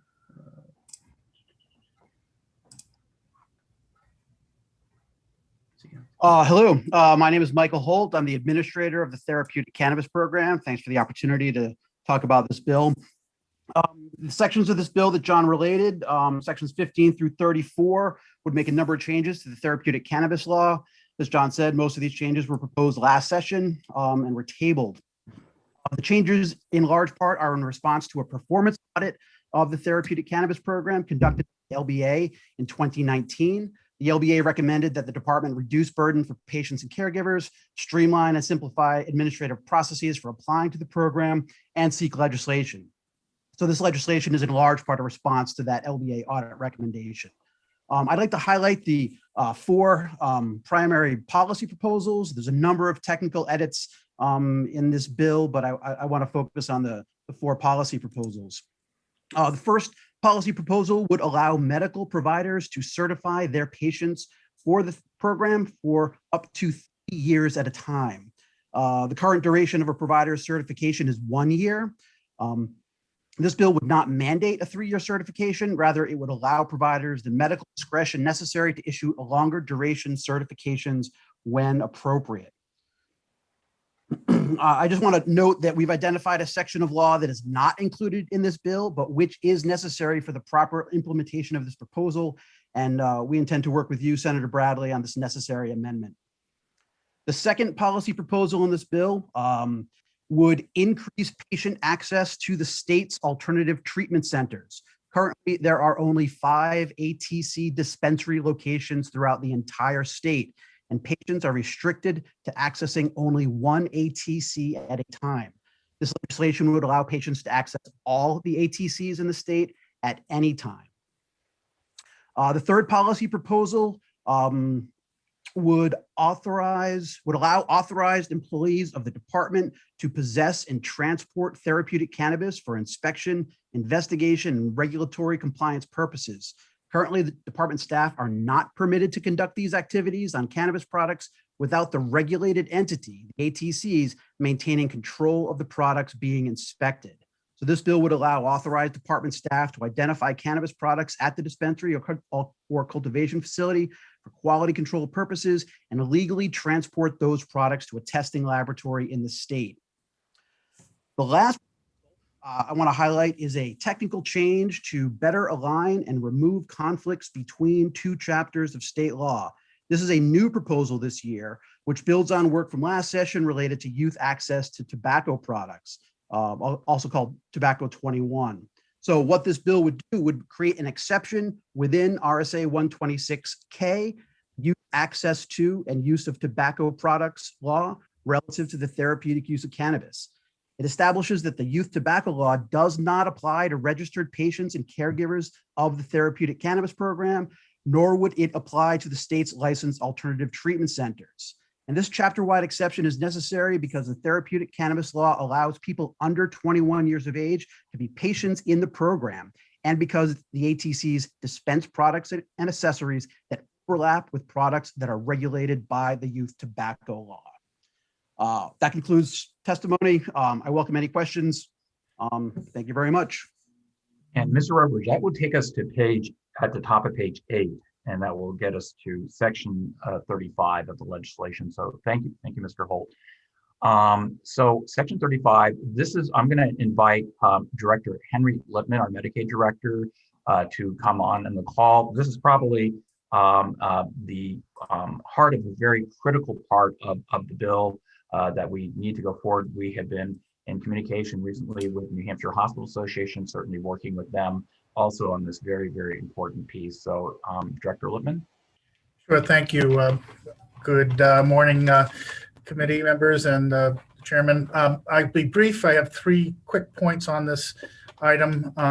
The first relates to New Hampshire RSA 167:64, which documented from 2018, HB 1817, the agreement that MET proceeds would be used to help fund uncompensated care and other support to hospitals.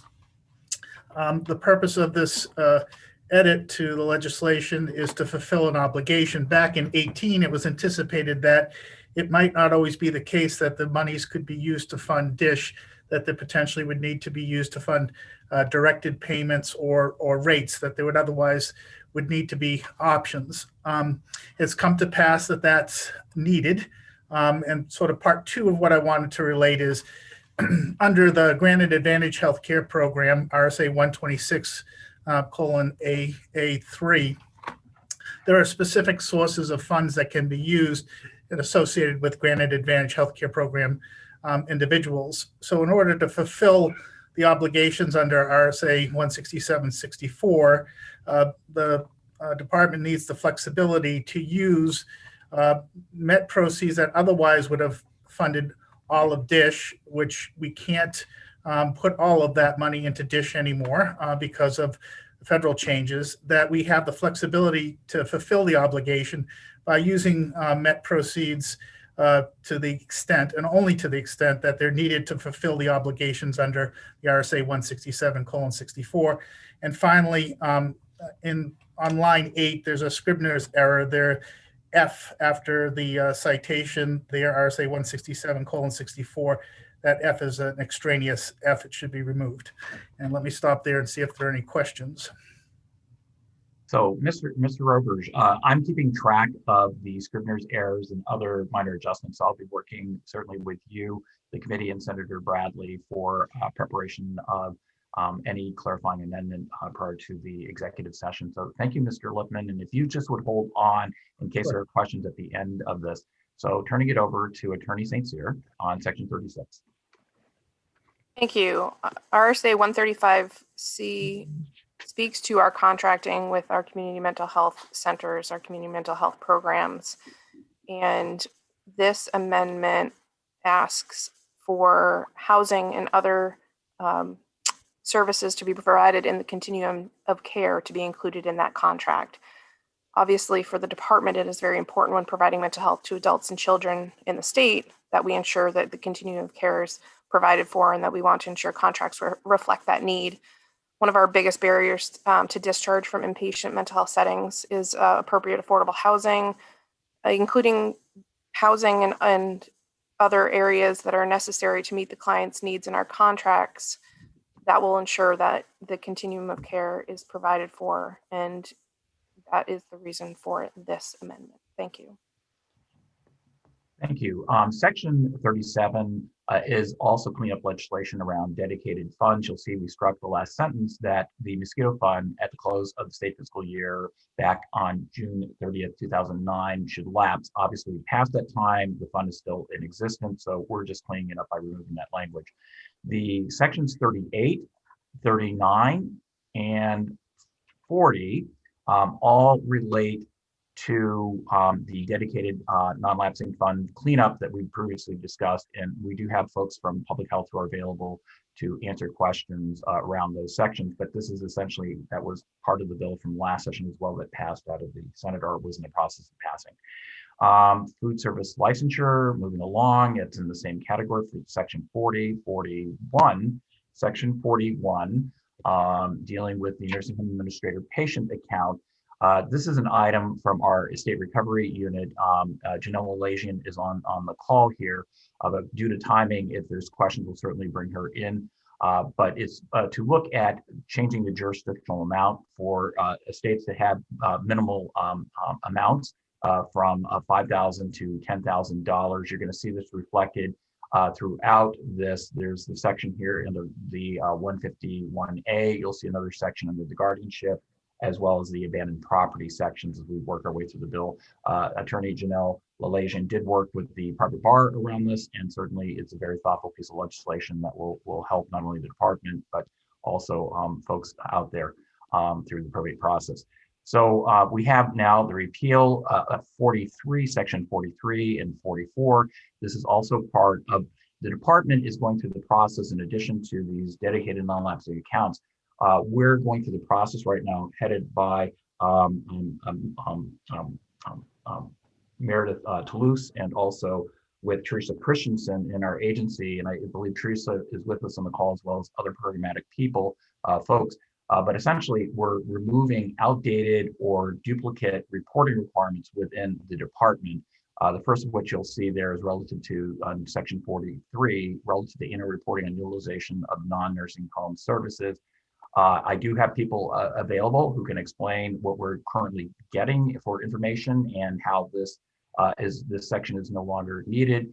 And also, when you go to section 44, you'll see. Okay, strike that. On section 44, this is a carryover from last session. Senator Martha Fluor Clark brought forward legislation. It was on its way to passage. essentially under our Adult Protective Services Central Registry, there's been an interpretation that it only applies to vulnerable adults who are alive at the time of the reporting. There are instances where, unfortunately, people could result in death as a result to the neglect, self-neglect. There was an example of a woman who had some form of dementia or Alzheimer's, and the caregiver was required to check on her every 30 minutes or so. It was a hot summer day. Unfortunately, she went into her car, locked herself in, and unfortunately expired. And so an interpretation was that we couldn't put that caregiver onto the registry, and that person could presumably seek employment at another location without it being identified on our central registry. So this clarifies that whether or not the vulnerable adult is alive or is no longer with us at the time of the reporting, it should still also be reported. So that's a clarifying piece there.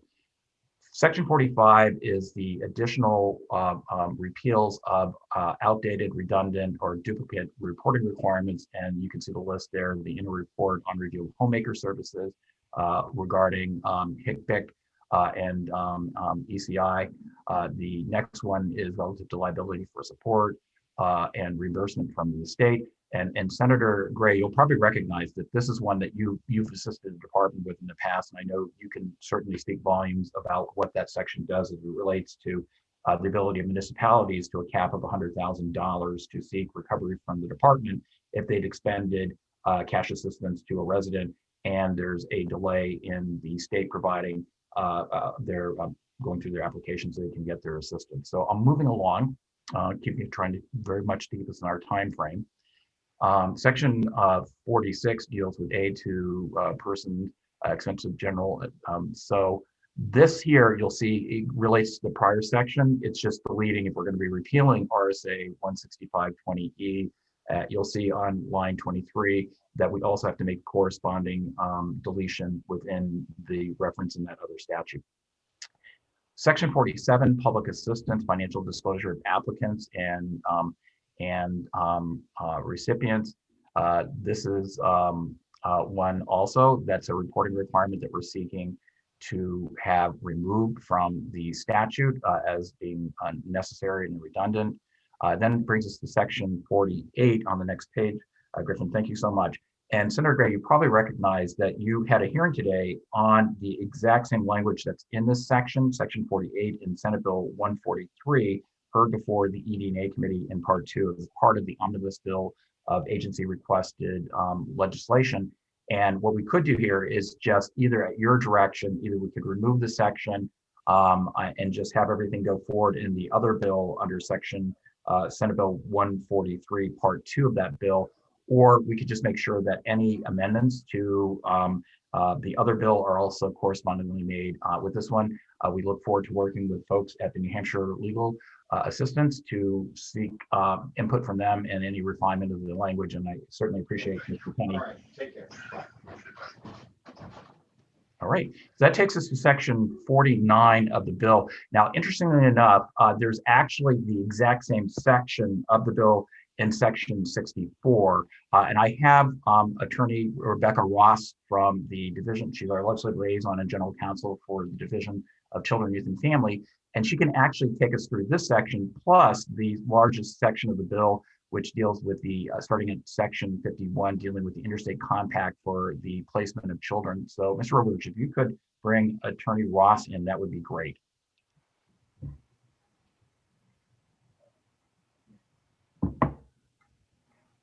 Good morning, members of the committee. Thank you for the opportunity to provide some information regarding the next couple sections of this bill. Specifically, section 49 related to investigatory interviews and evaluations under the Child Protection Act would provide the Division for Children, Youth, and Families with the opportunity to go to court to seek an order to allow either the interview or evaluation of a child when there is suspected abuse or neglect. Currently, we have the ability to seek a court order to enter a home, but not the ability clearly defined in the law to evaluate or interview the child.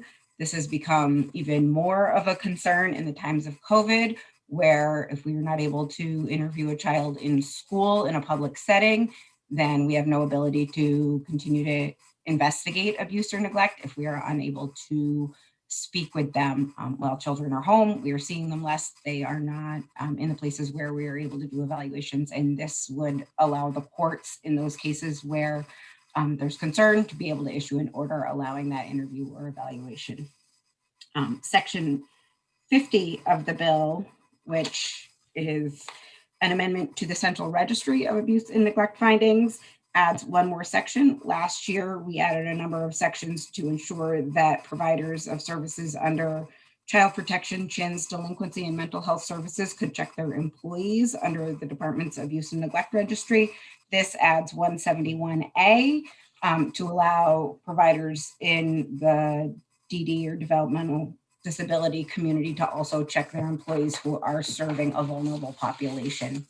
The next section, section 51 of the bill, is the Interstate Compact for Placement of Children. This is how we collaborate with other states when either receiving children from other states for placement in New Hampshire or seeking to place New Hampshire children in other states with family, relatives, or in other foster care or residential settings. This is looking at having the entire country adopt a new version of the ICPC. It requires 35 states to adopt before it becomes effective. We are not even at 20 yet, but this would put New Hampshire in line to support that bill and provide greater accountability from other states so that we're getting reports timely, and consequences to those states that are not providing reports back timely, as well as enhanced information sharing, which currently occurs by fax and is a very antiquated system. So this would improve our ability to collaborate with other states when placing children inside New Hampshire and in other states. I believe that is the end of my 3 sections that are in a row, and I have a couple more coming up later. Ross, thank you so much. And Mr. Roberge, if you could take us now to page 29, that will get us through the compact. Also, just to recognize, all of the provisions that Attorney Ross talked about were tabled legislation from last session and were on their way, either they had passed or on their way to passage, just didn't make it into one of the omnibus bills at the end of the session, but they were heard by the Senate. So I will now turn it over to Attorney St. Cyr for section 54 of the legislation, starting with the child daycare licensing. Thank you. As for our section 54, RSA 170E, excuse me, regulates childcare licensing. Currently, the definition of school age program includes a limit to the amount of time that a child can spend in a school age program, 5 hours or less. And if there is a program required or allows for a child to be in the program for longer than 5 hours, then it's not considered a school age program. In that instance, it would be considered a daycare license, a childcare license. So what we have asked is that the 5 hours or less requirement for it to be considered a school age program be removed, so that if there is a school age program for children that is over 5 hours, 6 hours, or potentially on a snow day where they're there all day, that it allows flexibility for the school age program to still be classified as a school age program. And in that way, it will give flexibility to obviously the licensing folks. Right now, we have 120 waivers that we have granted that waive this provision that allows for kids to be in a school age program for more than 5 hours. And so we would like to not have to grant those waivers and to give this school age programs the flexibility to have a program that is appropriate for the children that are in their care. As for section 55, relative to residential care and child placing agencies, also under 170E, we would like to add a deemed license category. Currently, our residential programs who are accredited still have to go through a licensing inspection. And what we would like to allow for is that if a residential program, a residential treatment program is accredited by a recognized agency under Title 42, as you can see in the law, that they would consider to be deemed licensed. So therefore they wouldn't be subject to multiple inspections by the department, by the accrediting agency, and that way they would just receive their accrediting inspection, which those standards are usually heightened. They're more stringent than those that are found in licensing.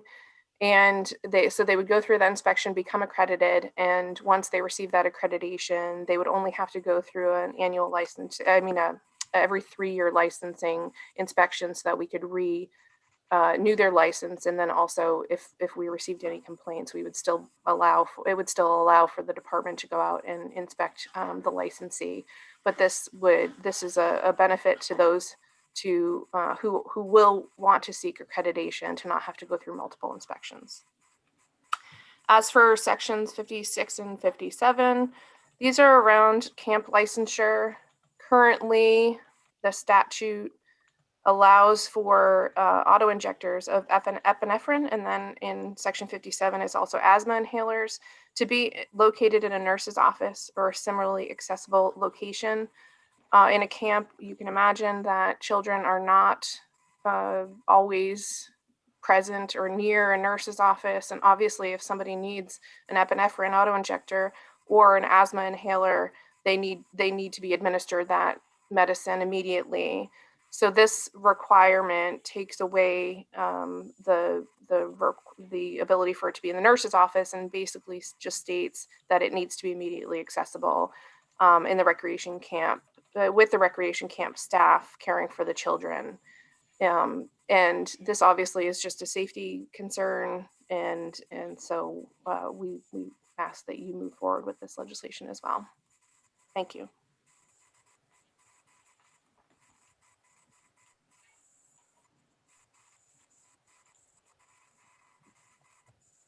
Mr. Williams?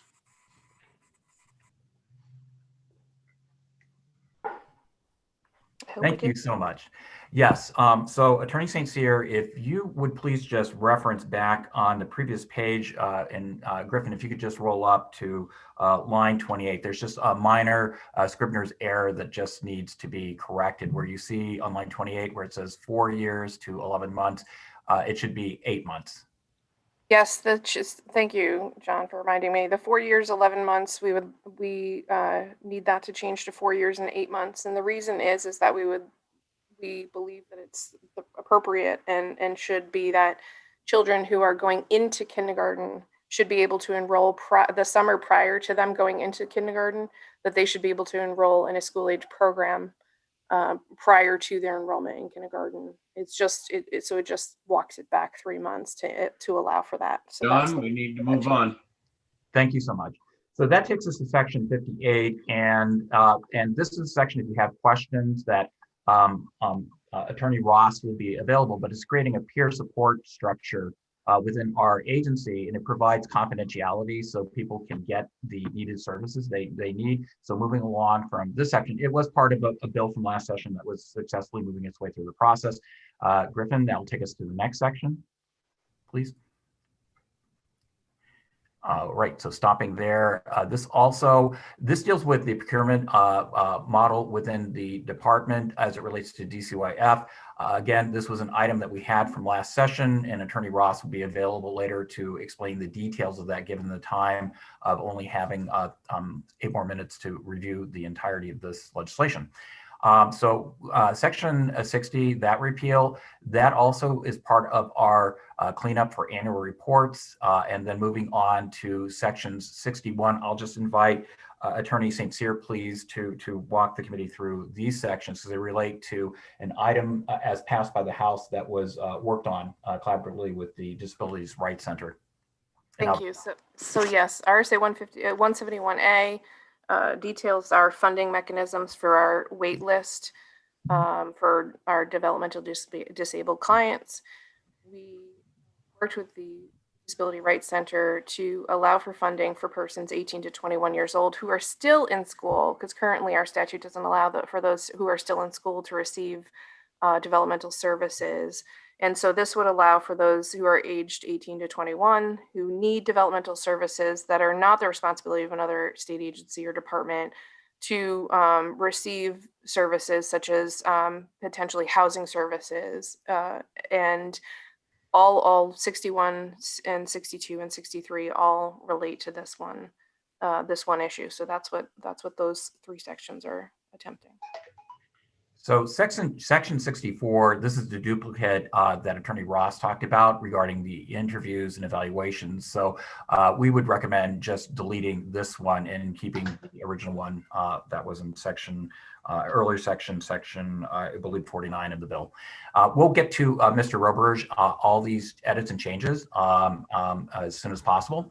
So moving to section 65, we have again our department cleanup of dedicated non-lapsing accounts. So this is part of that cleanup, and that takes us to the Granite Workforce Program. And basically, I'll invite Attorney St. Cyr, please, to walk the committee through this section, as well as any other related sections. Actually, thank you. So the Granite Workforce Program was implemented around the same time that Granite Advantage work requirements. And when the work requirements were found invalid, the Granite Workforce Program no longer had funding. However, there was still a requirement in statute that the Granite Workforce Program move forward. Therefore, this is just linking the work requirements with the Granite Workforce Program, ensuring that if one is in required, and vice versa as well, that if one is in place, that the other is in place. All righty. So that takes us to section 67, which is a cleanup. There was a legislation that passed this past session as it related to special healthcare licensing. And what it did was it was going to replace an old provision for the licensing process and have the new one start effective July 1st. However, of 2020. However, due to an error on the effective date, it actually keeps both the new law on how this is to be addressed, as well as the old law that was meant to replace. So what this does is essentially, and it's very important, it cleans up the issue to make sure that the termination of the prior process around the special healthcare license terminates at the same time that the new item now kicks in, as opposed to having both in force until the end of this biennium. So moving along, we have the Milk Sanitation Code. This deals with the cleaning of trucks. We do have Ms. Colleen Smith from our Food Protection Services available for questions for anybody if they have questions around it, but this is an item that is particularly helpful around milk sanitation. So that takes us all the way to section 70 of the bill, dealing with administration of epinephrine. This is also legislation brought last session by Senator D'Alessandro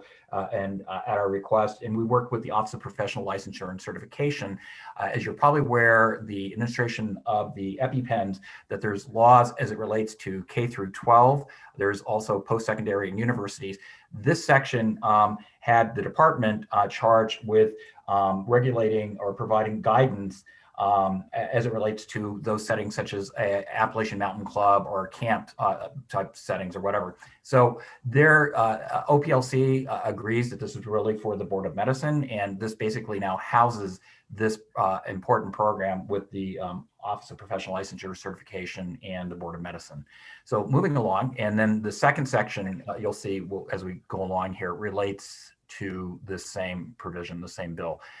So that repeal there is just to take out of our statute, and the new law that we saw in the earlier sections prior to section 71 deal with the OPLC language. Section 72 relates to one that we talked about earlier around the jurisdictional change for probate from $5,000 to $10,000 for states with minimal assets. And that also takes us to 73, which is in the abandoned property law, the same change as well. You'll see that we have applicability dates built into those actions, so it's very clear for the courts and to the parties as to when the trigger here would take effect for each of these respective items. Taking us to section 75, you may recall again the Bureau Chief for Emergency Preparedness and Response within our public health area. This is the third and final piece that needed to be changed to allow the flexibility. And so Senator Gray, with some pride, with 1 minute left to spare, we just have effective dates, and that concludes the department's presentation. However, if we're open to questions. Mr. Williams, I'm going to Griffin. Griffin, start picking the opposed people off the list and put them up. Yeah, thank you, Jim. I'm back now too. Let me ask this. We have 6 minutes left. We have a hard stop at 12:20. Have committee members asked the department enough questions? They haven't asked any questions yet. Since we only had limited time, right. We only had the positive. I wanted to go to the people in opposition to give them at least a few minutes. Okay, so let's go to Paula Minahan and see if we have enough time by 12:20. Griffin.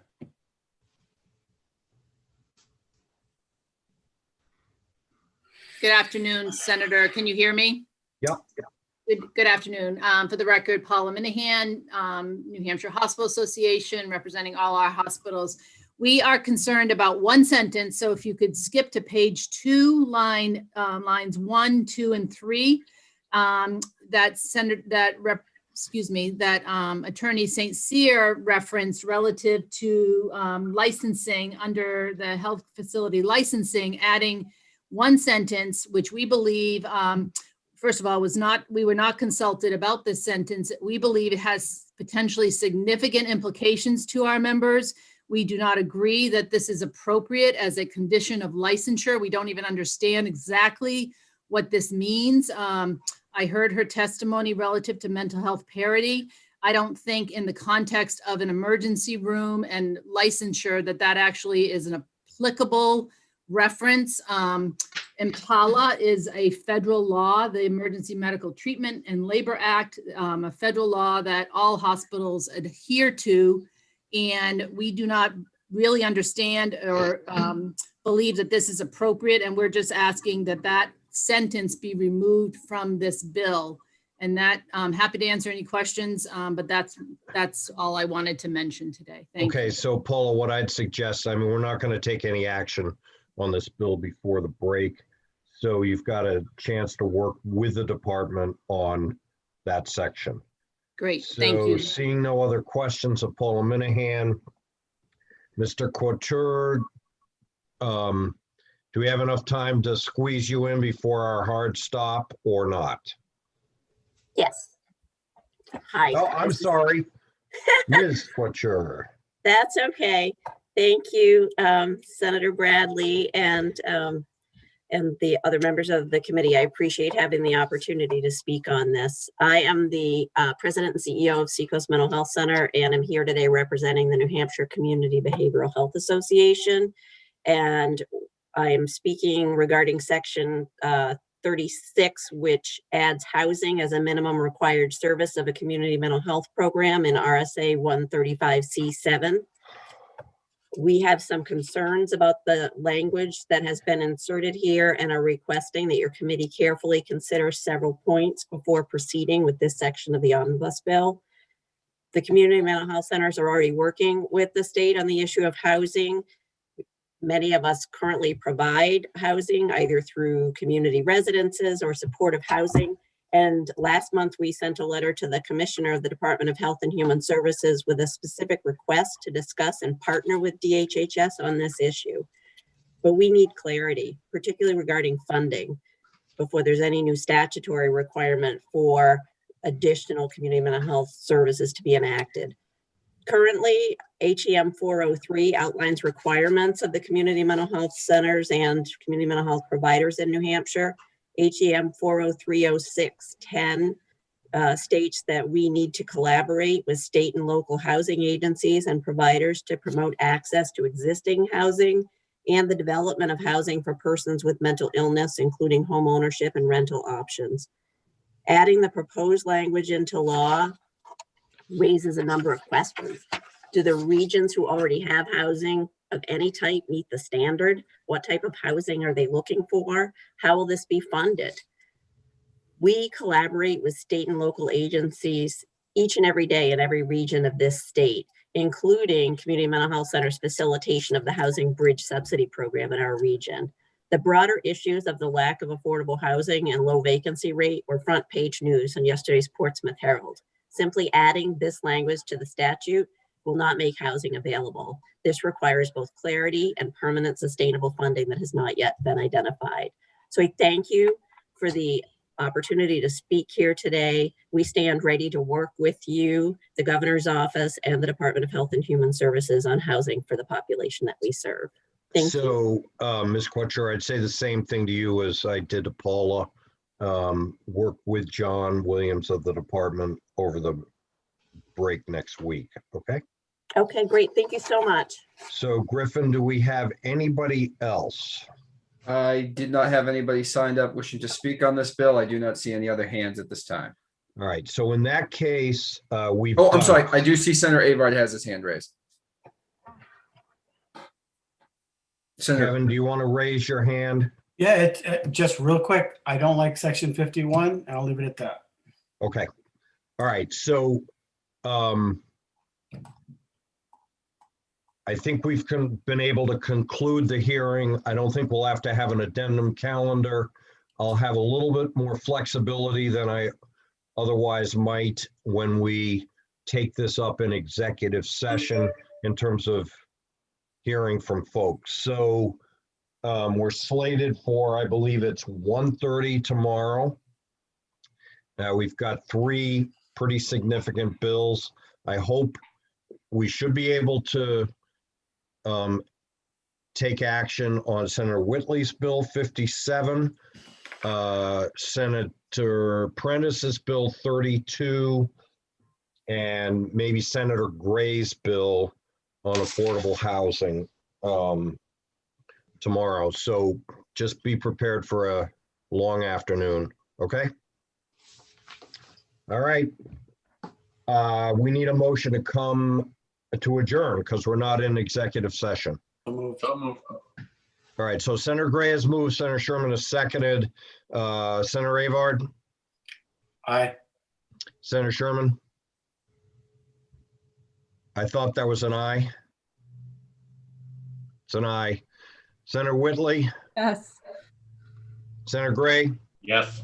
Who did a great job while I was gone, and I vote aye too. So we'll see you all tomorrow afternoon after